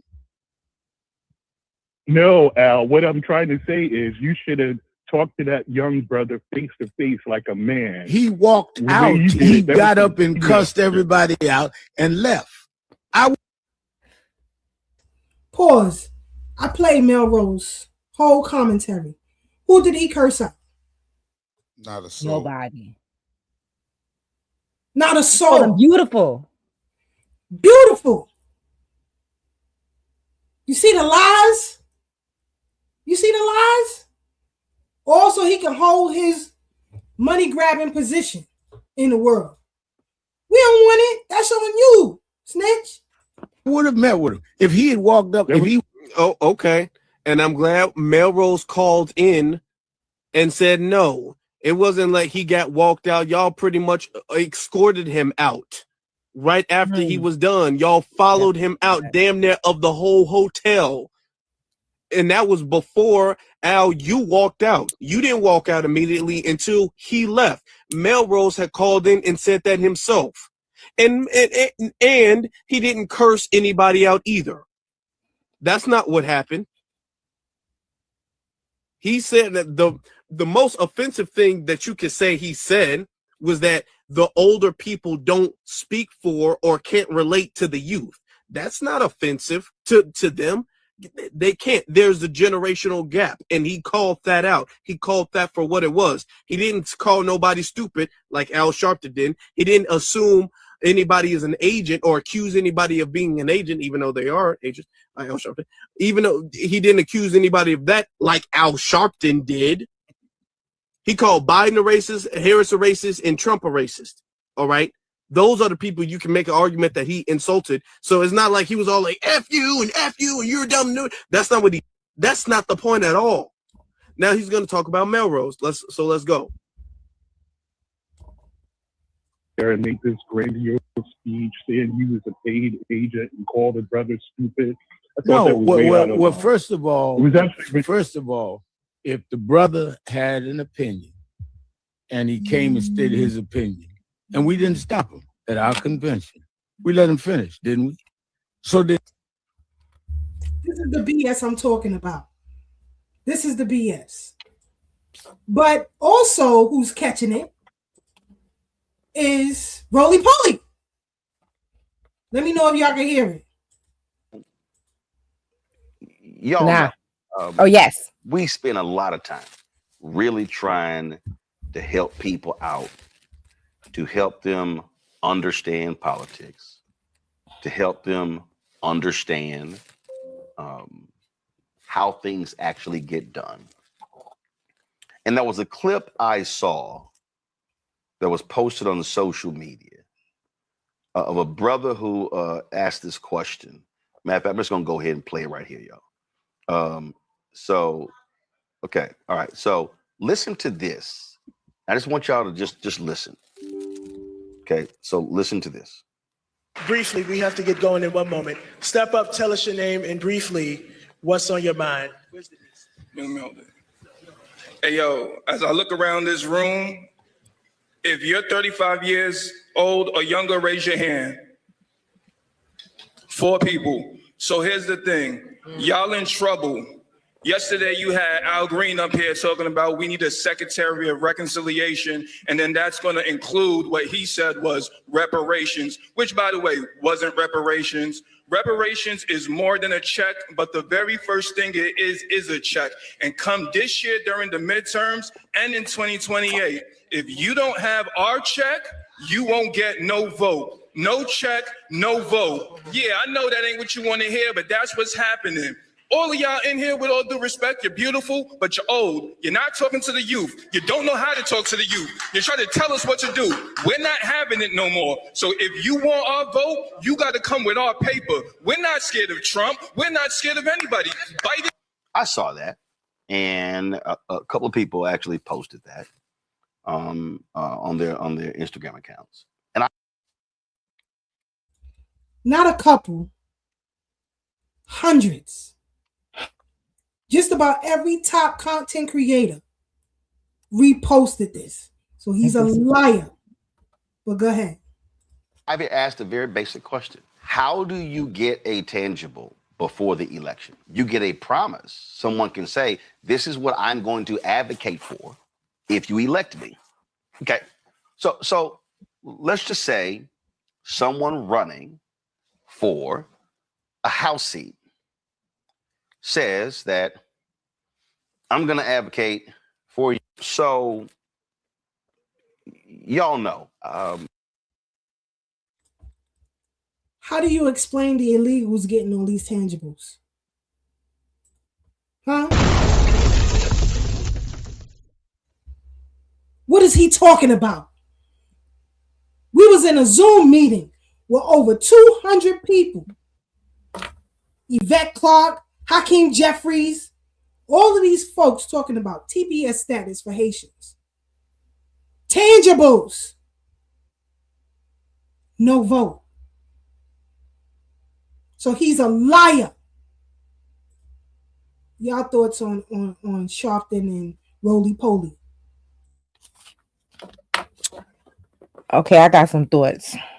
So Al Sharpton said, you didn't play it, but he had said that that he forces every Democrat to make a pledge towards reparation. So I just got a simple question. If that's true, Sharpton, what happened when Kamala said she wasn't going to do nothing for us specifically? Where was that pledge? Where was that pledge? Because I was just looking it up right now. When Kamala Harris was trying to use the U.S. Freeman Treasury Bank Forum to include everybody. Where was that pledge for your girl who you say is black? What happened to the pledge then? What happened to the pledge when the Democrats had the majority? What happened to the pledge when Kamala Harris was the deciding vote and they had the majority? What happened to the pledge? How come nobody was doing nothing? We live in a democratic city. What happened to your democratic city, your hometown? What happened to the pledge? Where's the pledge? California, another democratic state. What happened to the pledge? Chicago, another democratic state. Oh, that's a city. What happened to the pledge? You keep talking about this pledge, but we see it after Democratic city or state after Democratic city or state. There is nothing being done for us. What happened to the pledge? It don't exist. You pulling stuff out of your behind. And when he was sitting there talking about, oh, he let Melrose talk. Boo-boo, you couldn't stop him. That Pillsbury Doughboy couldn't do nothing about Melrose. He didn't want to see Melrose. That's why Melrose looked at him and said, who are you? And he responded just like a soft underbelly doughboy would. He said nothing. No heart, no balls. He said nothing. He couldn't take that mic from Melrose if he wanted to. Matter of fact, he wanted to and couldn't take it. I'll leave that for the end. Yeah, I'll leave that for the end. So yeah, that's just all I wanted to say about, about them two. And Roland, when you had Kamala, how much money did you get from the Democratic Party during Kamala Harris's campaign? What happened to the pledge? Did you ask her anything about reparations? No, you didn't. You gave her a bunch of softball questions and you took your money and you shut the hell up, as you keep telling us to do. We already know how to shut you the hell up. All they have to do is give you a check. But then you want to sit here and talk shit about us because we want our check? See, this is the problem. As long as y'all, Boule, Talented 10th, Chosen Flunkies, whatever you want to call yourselves, as long as y'all get a check, you are good with the rest of us suffering. And that is the difference between us and them. When we fight for a check, we fight for everybody's check. When they fight for a check, they fight for a check to go into their bank accounts and their friends' bank accounts. And that is the difference between us, a Jesse Jackson, a Al Sharpton, a Roland Martin, a Ben Crump, all of them. As long as they get a check, a Hawk Newsom, as long as they get a check, fuck all the rest of us. And that's the shit we tired of. And I'll end there. Y'all see it right here. Y'all see it. According to FEC filings reported by the New York Times and Fox News, Kamala Harris campaign paid $350,000 to New Vision Media, a media company run by journalist Roland Martin. The payment was made in September of 2024 for advertising, and Martin interviewed Harris on his stream in October. He got $350,000 for an interview. Yep. And so to speak directly to that, so we can move on and get to the final comments, I will say this. And this is what I've said. I've said this many times on the bridge, so I'll say it one more time. Hove did that, so hopefully you won't have to go through that. Mm-hmm. So everything that the U.S. Treatment Project has done before y'all met us, that's for you. We did it so you don't have to. But we also did it so that when people say, did you do that? You can say, yes, we did. Because it's for us. And so anything, any rebuttal, any bad faith argument that Roland's getting ready to come out his fat mouth with, understand that we already did it. See, he would have a point if he was having a good faith conversation. And this was the first time we ever brought up our demands before an election. See, the problem with Roland and every other Democrat shit that's employed by the Democrat Party to muddy the waters for us is that we've been saying this same demand since at least 2019. So if you haven't figured out how to get us our money before 2026, and you've had since 2019 to find a way to do it, is that our problem or your problem? See, you trying to make a you problem a me problem. And my problem is just you. And so we're getting you out the way. And now that's your biggest problem. Mm-hmm. Because they're only paid as long as they're relevant amongst us and our movements and our voting patterns. Sister Brooke has said this before, mouse on the trap. What is happening is that, see, they already knew that they didn't have no control over the Black American Foundation, Black American Grassroots. They knew, which is why they always like, we're not gonna address them, we're not gonna talk about them, and we're just gonna silence them, call them bots, and just do everything we can to discredit them. Here's the problem for all the Democrat shills. Now the DNC knows that you don't have no sway or no motion with the Foundation Black American Grassroots. So now you a king or queen without a castle. A self-proclaimed king or queen with no crown. A self-proclaimed king and queen with no followers. So that just makes you delusional.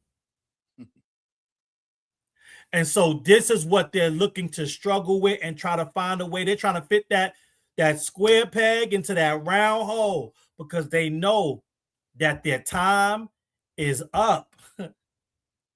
And that's why you're getting all this pushback. That's why they're actually not acknowledging us. Roland Martin, like I said, has been aware of us as a movement since 2019, that we've been on tangibles, no vote, reparations or no vote. But at that time, they made the political calculus to say we can ignore them and still get to where we need to go in these elections and in our agendas. Same thing with Al Sharpton. He said they did the same thing. Same thing the Democrat Party did.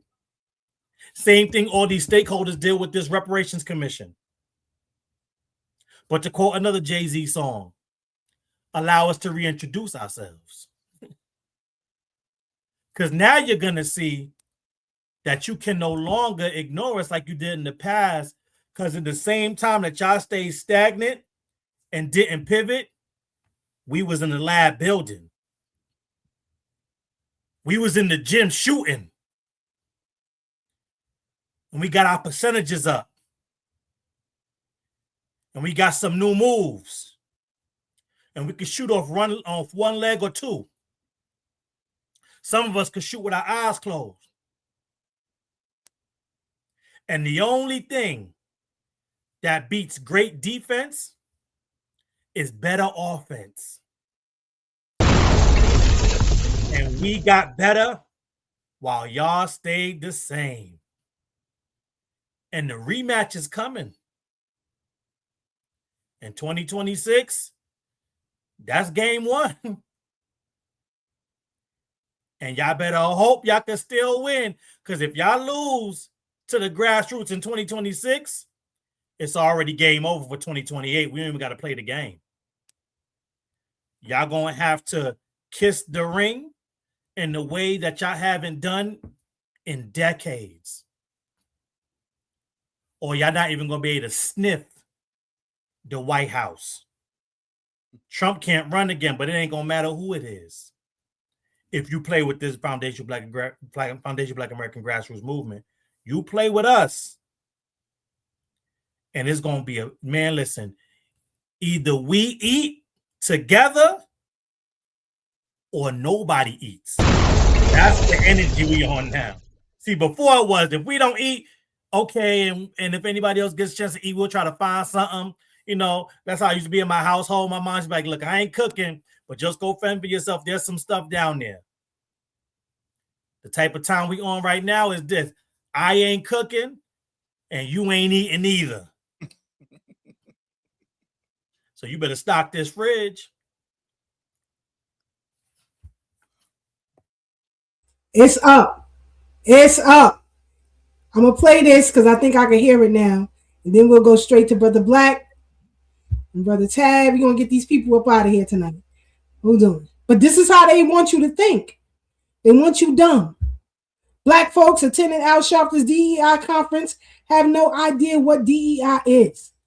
Would you say we're all equal now? Of course. If we're all equal now, then what's with DEI? I can't really give you a profound answer on that. DEI will help you with all your work.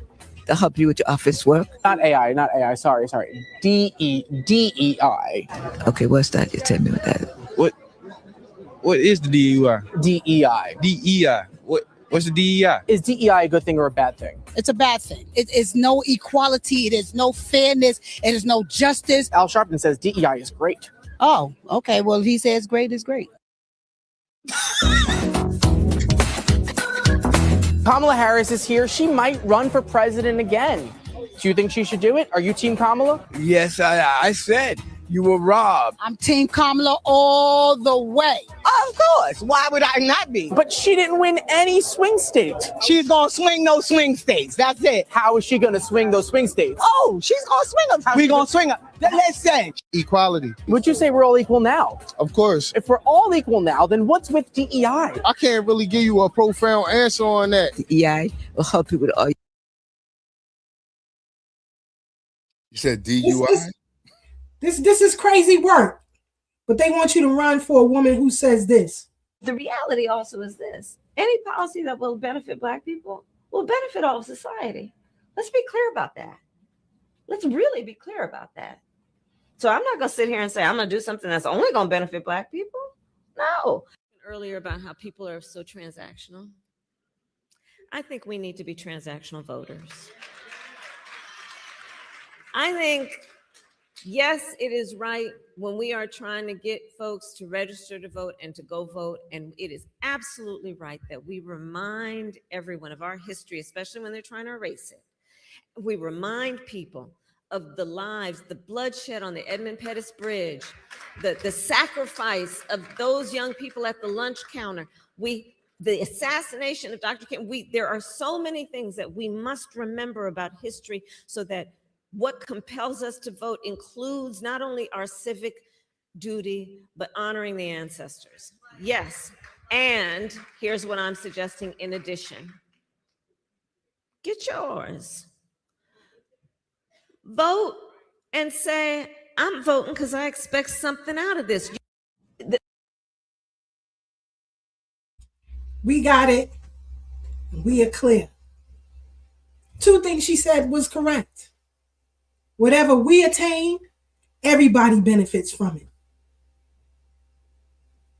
And yeah, we are transactional with our vote. That's why you ain't get it then, and you ain't gonna get it in 2028 if you run. And I hope J.D. Vance do run for president or somebody else on the Republican ticket and have Trump as their VP and bow out. Then he's president again. Because you deserve it.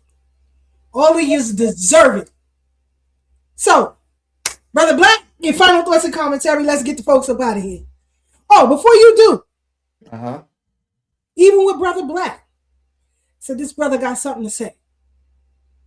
Let me get him on a platform. Dr. Randy Short, this brother got something to say. Not for me, for the lineage. Go ahead, Brother Black. Let's get the folks up out of here. Another great show. Thank y'all for having me again. Beautiful. FBA all the way. Man, I'm gonna have to run back because I was out running about when I came in, and I heard some of the beginning of the show, and then I had to do a few things, and then so I came in late. I'm not gonna talk too much because I don't want to take away from what the show is about, but it's a beautiful show. I'm sure I'm going to enjoy it on the playback. I'm going to, in the spirit of what Brother Divine was doing, I'm going to quote one of my beautiful sisters, and she said that Reverend Al Sharpton was a reverend or pastor without a church. I ain't gonna say no names, and I hope she hears this. And I'm going to wish y'all the best until next week. See you on the bridge again. I'm going to try my best to make it for the whole show, so I have some things to say. And if I find out anything in the meantime, Sister Keisha, I'm going to hit you on the tag or on the inbox, and we'll go from there. Peace and love to the family. Peace and love to the panel. Peace and love to those out there watching right now. Peace to those that watch it on the playback. Peace, y'all. One love.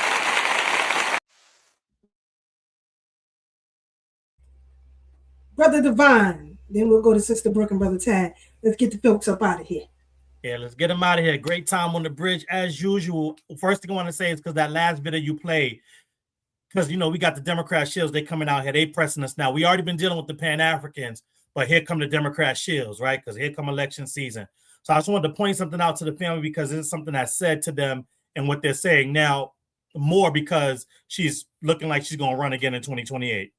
A lot of people have taken that clip where she said, I'm not going to do anything specifically for Black people that just benefits Black people. No.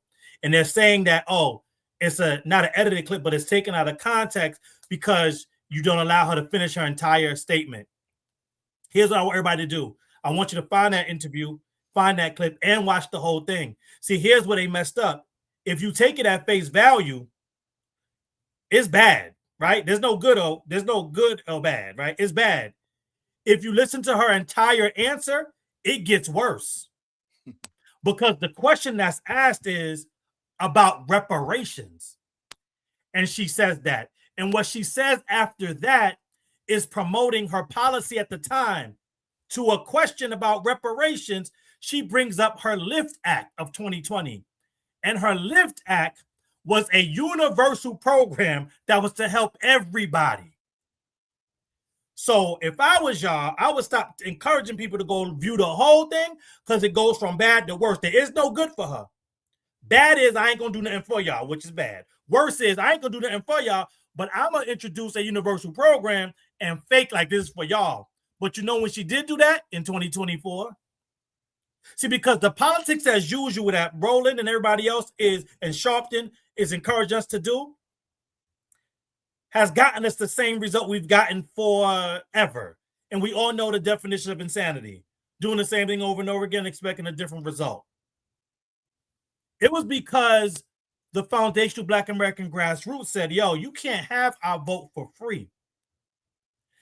And when Obama came out here and failed to whip up the troops because he's also persona non grata, because we've caught on to that scam as well, that's when Kamala offered her Black male agenda. I don't know if y'all remember this, but she put out a plan of policies for Black men. See, but here's the disrespect and why they're not ready for how we've grown. Remember, I said we was in the gym, right?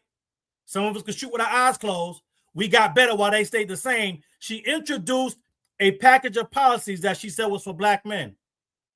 But here's what the foundational Black American grassroots knows. You can't do policies based on race. So how did you even get this package together that you claiming are just for Black men if you can't do policies that are based on race? And I think it was either that same week or a week later, after we started exposing that, her campaign then released another memo, another article that said, yes, it's for Black men and others. Who are the others?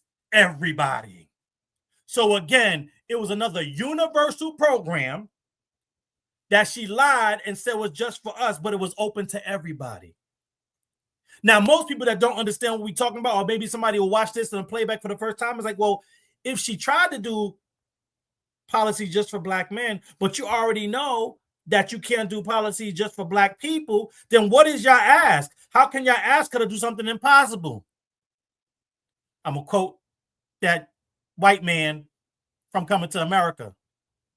Aha. Aha. See, the foundation of Black American Grassroots, we got the spoon for the soup. And if you don't know what that means, go watch the movie or it ain't meant for you. See, we have the way, the truth, and the light to get the policies just for our people. And all the legislators at this point in time know it because we've been talking about it since 2019. We're talking about policy based on status because our lineage and our ethnic group has a status based on what was done to us in this country exclusively and solely. And see, that's the trick that they don't want to perform for us. They'll do it for everybody else, but they're still stuck in this paradigm of what can we get away with it? What can we get away with without giving them what they're asking for? And I'm telling y'all, that's going to be a dangerous game to play in 2026. Because if you lose it in 2026, which I predict that you will, it's going to be up and stuck forever. Because we're no longer, this is a PSA for all the Democrats, Shills, and the Pan-Africans. We ain't never going back. That's what y'all don't understand. No amount of shaming, no amount of lying, no amount of gaslighting. We're not going back till we're all just black the same. Those days are dead and gone. So do yourself a favor, get ahead of the curve, humble yourself, and ride this wave that the Foundation of Black Americans are trying to give you the surfboard to do it with. We're not on no unrealistic demands. We're not on no terroristic stuff. We're not saying nobody else could get theirs. What we're saying is we ain't been getting ours.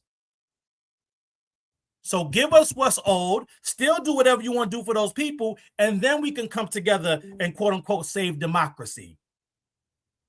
Then we can come together and push this country to be exactly what it was meant to be based on what it was written in that Constitution. But no longer will it be somewhere close to what it was written to be on paper while on the backs of us. Those days are gone. And so either we all eat or none of y'all gonna eat at our expense no more. I promise you that. So that's one, first and foremost. Now I want to get to Sharpton. Because with Sharpton, here's what we got to ask ourselves. We've seen the movies, right? We've seen the mob movies. We've seen the movies where, you know, well, I didn't watch Judas and the, whatever that movie was called with Kaluuya. I didn't watch that because that was disrespectful to our ancestors. We need some Foundation Black American actors, but that's a different story. But here's what we know about every snitch, canary, sellout, coon. Here's what we know. That when the government is done using you, they throw you away.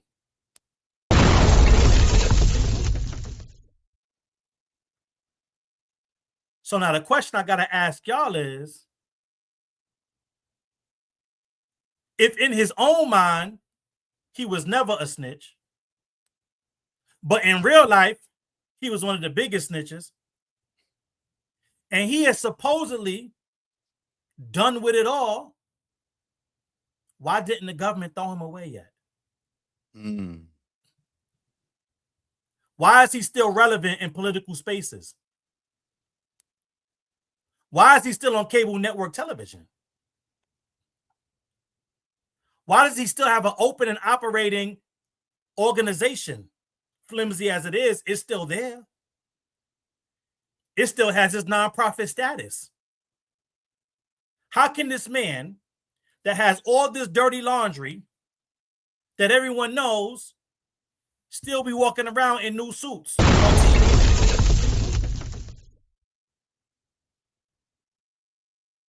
See, my conclusion, I'll speak for myself and not for the whole panel, is the government ain't done with Al Sharpton yet. He's still on somebody's payroll. Brother Divine, they needed somebody to take Jesse Jackson's place when he passed away, which just happened. Listen, I could go with that if there wasn't both active sellouts at the same time. These ain't two people from different generations. I think that was Crump. Wasn't it Crump that said, oh yeah, you this generation's Jesse Jackson? No, they're the same generation. Jesse Jackson is that generation Jesse Jackson, and Sharpton is that generation Sharpton. They both old and was doing the same things at the same time. So Sharpton is still a useful tool and agent for somebody's organization. Here's who he's not an effective tool and leader for: us. And I believe that his days are numbered because the DNC, which is one of the organizations that I perceive that he's working for and an agent and employee of, they're starting to see he don't move the needle no more. If he ever did. They don't got the same sway over us as they did before. And I'll land on this because we were talking about this. And again, I gave all the kudos to Sister Keisha and Sister Brooke. I'll be remiss to make this connection, though. Currently in the news, we got that situation with the sister. And I say sister lightly because we still have not done a full lineage check on her. But either way, she is a heavily melanated sister. I know Sister Keisha don't like us saying melanated because everybody's melanated, but a heavily melanated sister. I'm talking about Ashley Robinson and her potential white supremacist partner / sponsor / fiance, Joe McCann. Here's why this is relevant for a number of reasons. See, Al Sharpton didn't leave the side of somebody that he empowered to have agency in our community that wasn't us. See, Rubenstein's role was the ambulance chaser that Crump plays today. See, he was the original one that got all the settlements, and we know he wasn't doing that pro bono. So he was getting paid off of foundational Black American suffering, then using the money to buy foundational Black American women.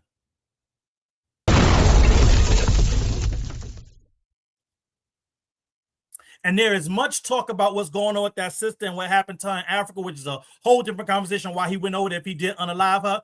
We know why he went there with the way they worship whiteness and how money can move things around in that country, but we're not going to go there. The point I want to make is this. And Sister Keisha said it perfectly, and so did Brother Tad. None of us are perfect. Foundational Black American women aren't perfect. Foundational Black American men ain't perfect.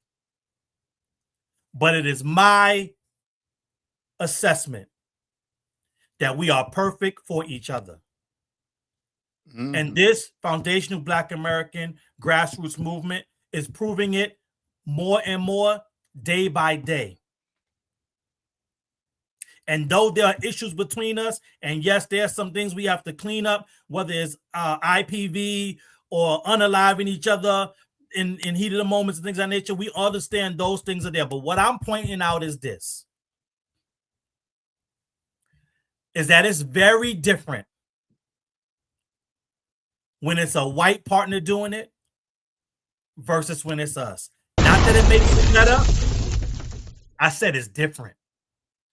And it happens for different reasons that need to be highlighted.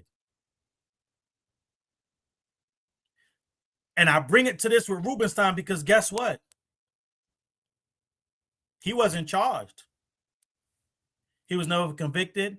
There was no punishment. His only punishment was they took him off the Eric Garner case so he couldn't get a piece of that settlement.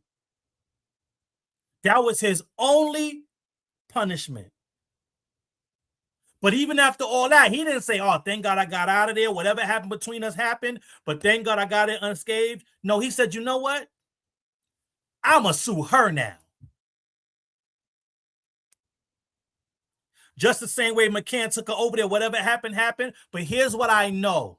And this doesn't go for just white men with foundational Black American sisters or, you know, heavily melanated sisters only. It goes the other way. With white women and heavily melanated brothers or foundational Black American men. We've seen it. I've called it out. Even when I knew the person who was related to the person that was doing the cooning, I still had to call out because that's the principle we stand on. But here's what I'm talking about. There is a level of ownership that they feel they still have when it's a white partner. And that plays a role in their actions. See, you don't come out and sue somebody that you could have said, you know what, I was no punishment. We did do some stuff. I got off of it. I got away with it, or it didn't. No charges were filed. Let me leave it alone. No, he sued that sister afterwards because there's a level of ownership that comes with that racial dynamic. Just like Joe McCann knew that there was a level of ownership that he had over Ashley Robinson, where he didn't have to tell her parents what happened right away. There's a large gap in time between her death, whether it's natural causes or not, and when he informed her family. There's ownership there. And so this is not, I don't really get big on it. I'm not trying to make this big stand about interracial dating and whether I approve, don't approve. I'm not saying that. What I'm saying is this. What we've seen is that when we stand on code with each other, and we put the focus on foundational Black American man, foundational Black American woman, and foundational Black American children, we are undefeated. So whatever demons you got with your fellow foundational Black American people, get the help you need. Whether it's therapy, prayer, get it together. Because when we move together, we're a force that is undeniable. And we're going to need every hand on the plow as we move this thing forward for collective uplift. And on land, I land. Thank you so much.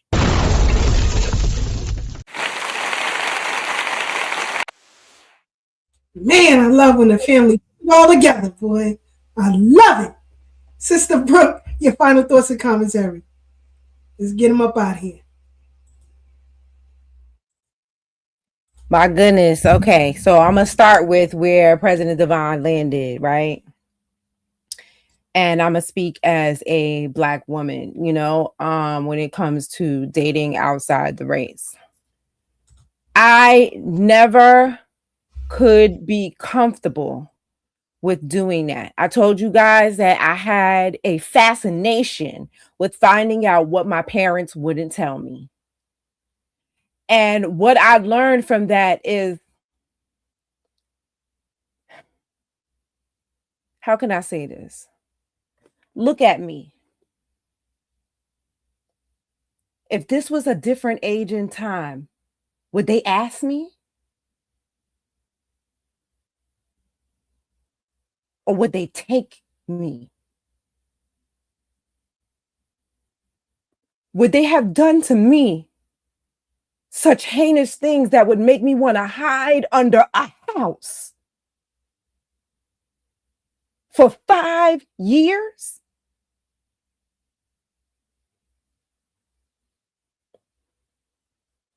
Would they have let me go from being a girl to a woman?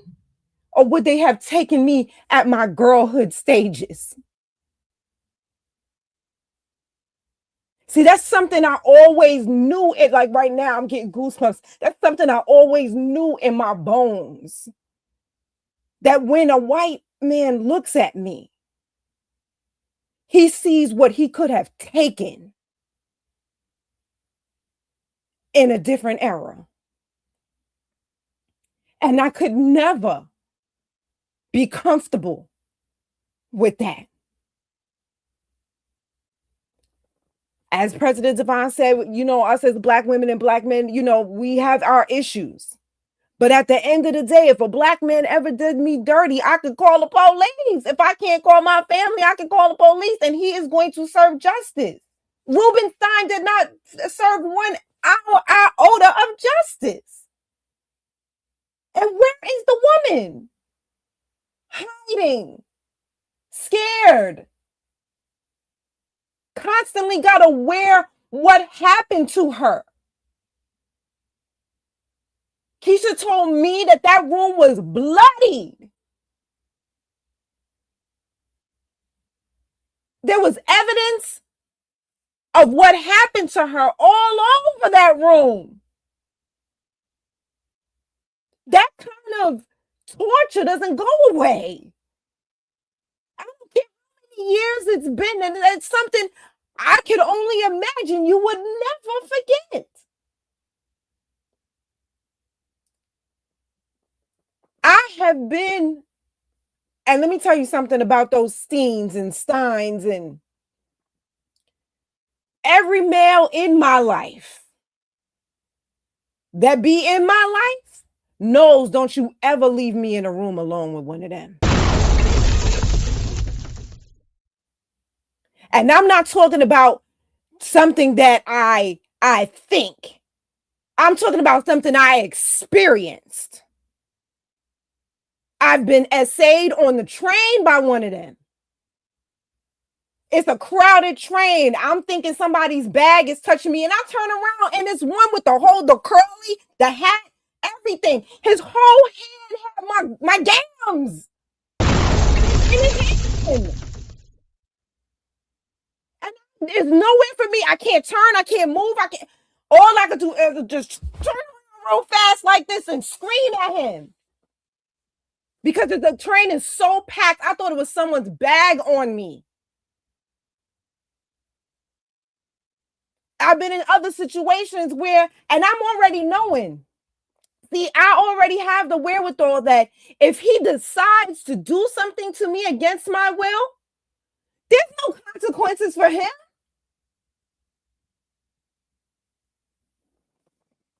I've been in situations where I walk into their establishment where I needed to get something for my business license.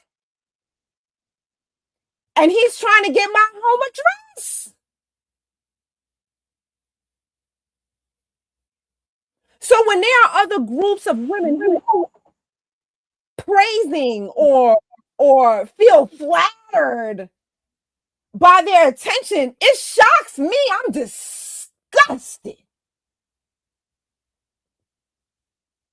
And then from disgusted, I don't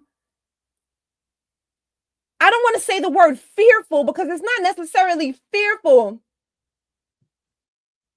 I just know not to be alone with them. They're the reasons why, child, let me not tell too much.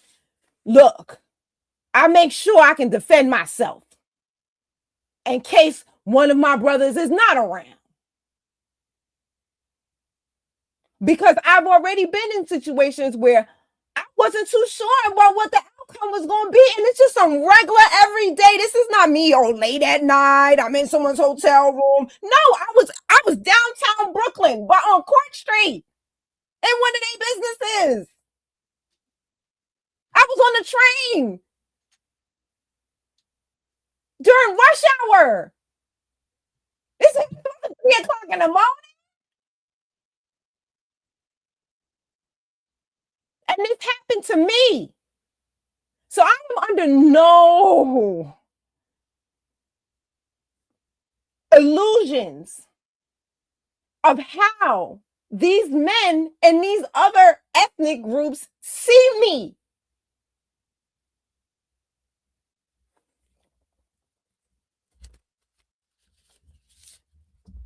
So when you want to overlook all of the history that these men have done to our ancestors, to our grandmothers, to our great-grandmothers, and you want to lay down with them, it's crazy to me. It's crazy to me. And we got Africans sitting there talking about how much white blood we have in it and how we're proud of it. Do you understand? You're proud. That's why you want to lay down with them. Me, I'm running. Heels clicking. Click, click, click, click, click, click. I'm running. When I lived in California, the men wanted me more than the president.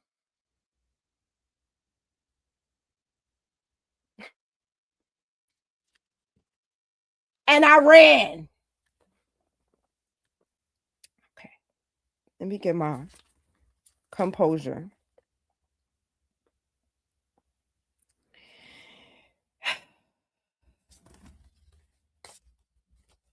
All right. I'm gonna say something a little funny right now so I can change my mood and the mood in the room, because I know I brought it to a different place.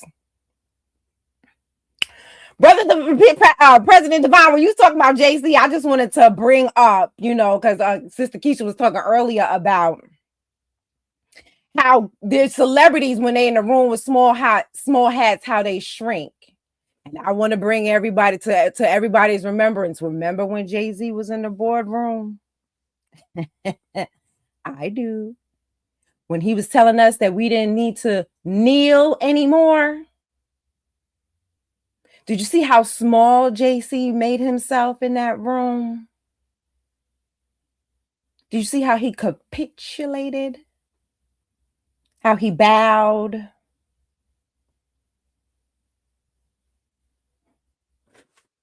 That's what we're talking about.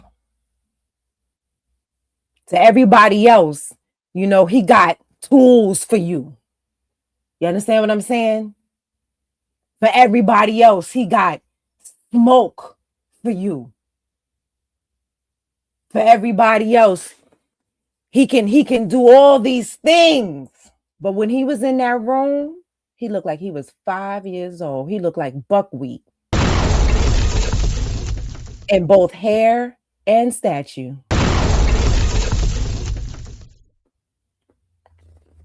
And that's what we're talking about.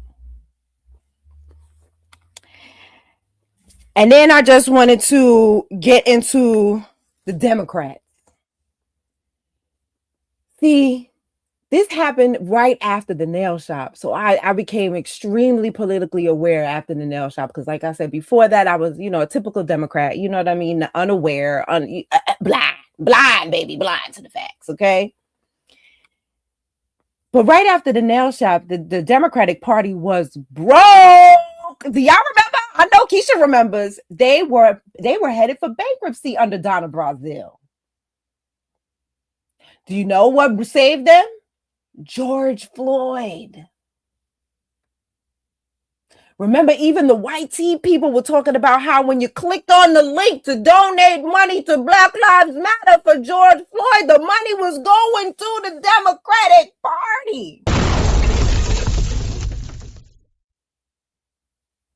So this fraud thing has been going on since it's been going on. And now they're trying to bring Donna Brazile back. They trying to bring Donna Brazile back, even though, you know what I'm saying, she got caught with funneling questions. She got caught with mismanaging the money. All these things, they trying to bring her back. Oh, but I'm not going to let anybody forget about Donna Brazile and all the things that she was doing. With Roland. Okay. That's right. We're roly-poly. Right. Again, another person who did not care about us as long as he gets a check. He got something out that deal. And so did she. But they were broke. They wasn't going to make it. But again, they used the death of one of ours to enrich themselves.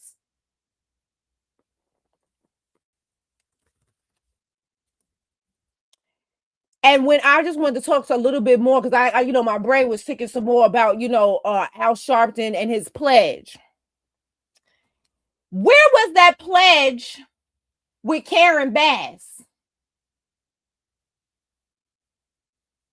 when she did reparations for illegals and she got them? Hold on, wait, because I had pulled it up. Wait a second here. Hold on. Wait, come on, phone. Open up. Why are you not opening up? When she had got $125 million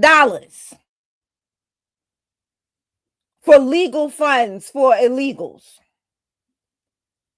$75 million in support for illegals. Where was the pledge, Al?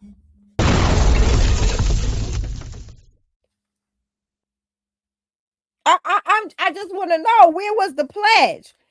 Where was the pledge when Isaac Bryan turned his back on the very bill that he sponsored? Where was the pledge, Al? And let the Republicans show him up. And see, and this is why sometimes we would rather work with the Republicans, because sometimes the Republicans will do for us just the poo-poo in your face. And a win is a win. We gonna take it. Because with you, we getting Nathan. But lip service, he sat there and did all this leg work and acted like he was going to do something for the bill. That bullheaded bastard at the time when it happened, when it came time for it, he ain't do shit. He shit the bed. But the Republican was willing to put the bill on his back and take it in. And you know what they ended up getting in California out the Republicans? Delineation. A win is a win. We'll take it. And I'm going to end it. First, I'm going to say send the emails. We got a .com now. You see, it's BREUCK call to action.com. You know what I'm saying? We fancy now, okay? You don't have to worry about the HT, the bit.ly, although that still works. You know what I'm saying? That way, you know, because all the prior media, that still works. But, you know, we fancy now. We got a .com. You know what I'm saying? And honestly, thank you for your donations. Y'all paid for it. This is some of the work that we doing. I was like, why not just get a .com? The family give me donations. I can just pay for it with that. So thank you so much. Because during the this broadcast, Patricia, Sister Pat donated, Farnessa donated, Tosh donated. I want to thank you guys for your since you know we live your cash app so much. And I'm going to end it here. Yeah, send all those emails. There's 5 of them. They're pre-written. You don't have to worry about what to say and how to say it. Just send those emails. Send those emails. Keep your foot on their neck. It is very imperative. It makes President Divine's workplace smooth, cricket places straight as he goes into these meetings. He had a meeting today. I didn't get a chance to hear about it yet because we came straight on the bridge. But he had a meeting today. And so, you know, this is why we're doing the things that we're doing. You understand what I'm saying? And I'm going to end it here. Since I talked about that bald-headed bastard, Isaac Bryan. If any of you live in California, vote for Billions.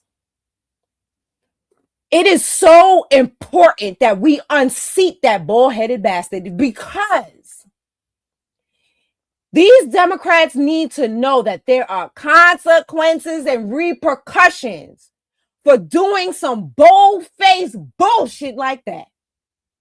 He needs to lose his seat, and he needs to lose his seat now. I wish I could go to California and vote for him myself. In fact, I took some of y'all donations and I donated to his campaign. I know y'all didn't mind. I donated to his campaign because it sets a precedent. It will be historic. It will set off a chain reaction, a domino effect. He will be the first, but he sure won't be the last. So if you live in California, vote for our brother Billions. He was with the Californians when they were, you know, he's part of that group that was CJEC. I'm not sure if he's actually in CJEC, but he definitely worked alongside CJEC on getting that bill together. That Bryan literally turned his back on. And gave them his ass to kiss. And now it is time that we give him our ass to kiss. Vote for Billions. Vote for Billions. Vote for Billions. And I'll land there. Thank you.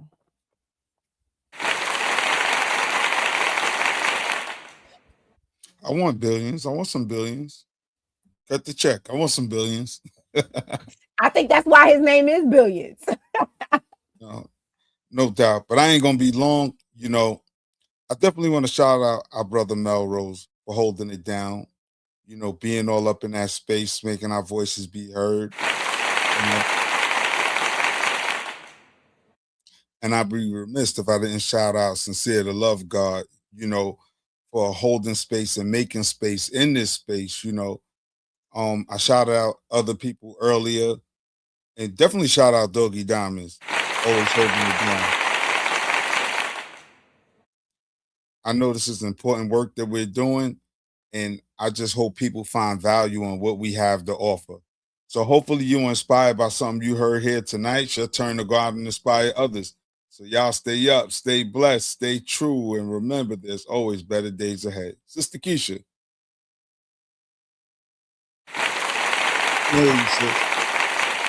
It's my brother from another mother. The squad is deep.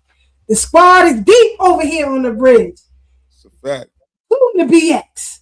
The squad is deep. Don't play no games over here. So, my brothers and sisters said a lot. We appreciate y'all. Got another hearing coming up next week. So those donations really help, especially with Kathy Hochul charging bridge tolls, and you gotta drive 20 miles an hour according to Mandami, and parking fees, and it's a lot. It's a lot. But we do it for the team. We do it for the lineage. And when we win, the world sits up and take notice. Enjoy the rest of your week. Stay safe and stay dangerous at the same time. The link for that article about dude getting that bread and his connection with Al, it's in the chat. I put a lot of them in the chat. So I hope you will see them. But I want to give a special shout out to my cousin Peasy. I love you, cuz. Hold the line. Aunt Marie, I love you. Hold the line. And I'll see y'all black on the Brooklyn Bridge next week. Brother Divine, in honor of Melrose, in honor of our brother Melrose, we're going to end with a song that we started with on this platform to bring everything full circle. Y'all have a good night. We out.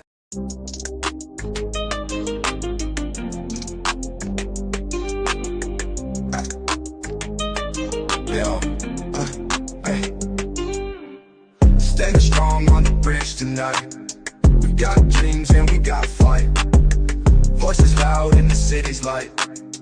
Change is coming into sight. History told by scars and pain. Echoes deep in every name. Legal truths we must reclaim. Through the storm and through the rain. Thorough black talk of you.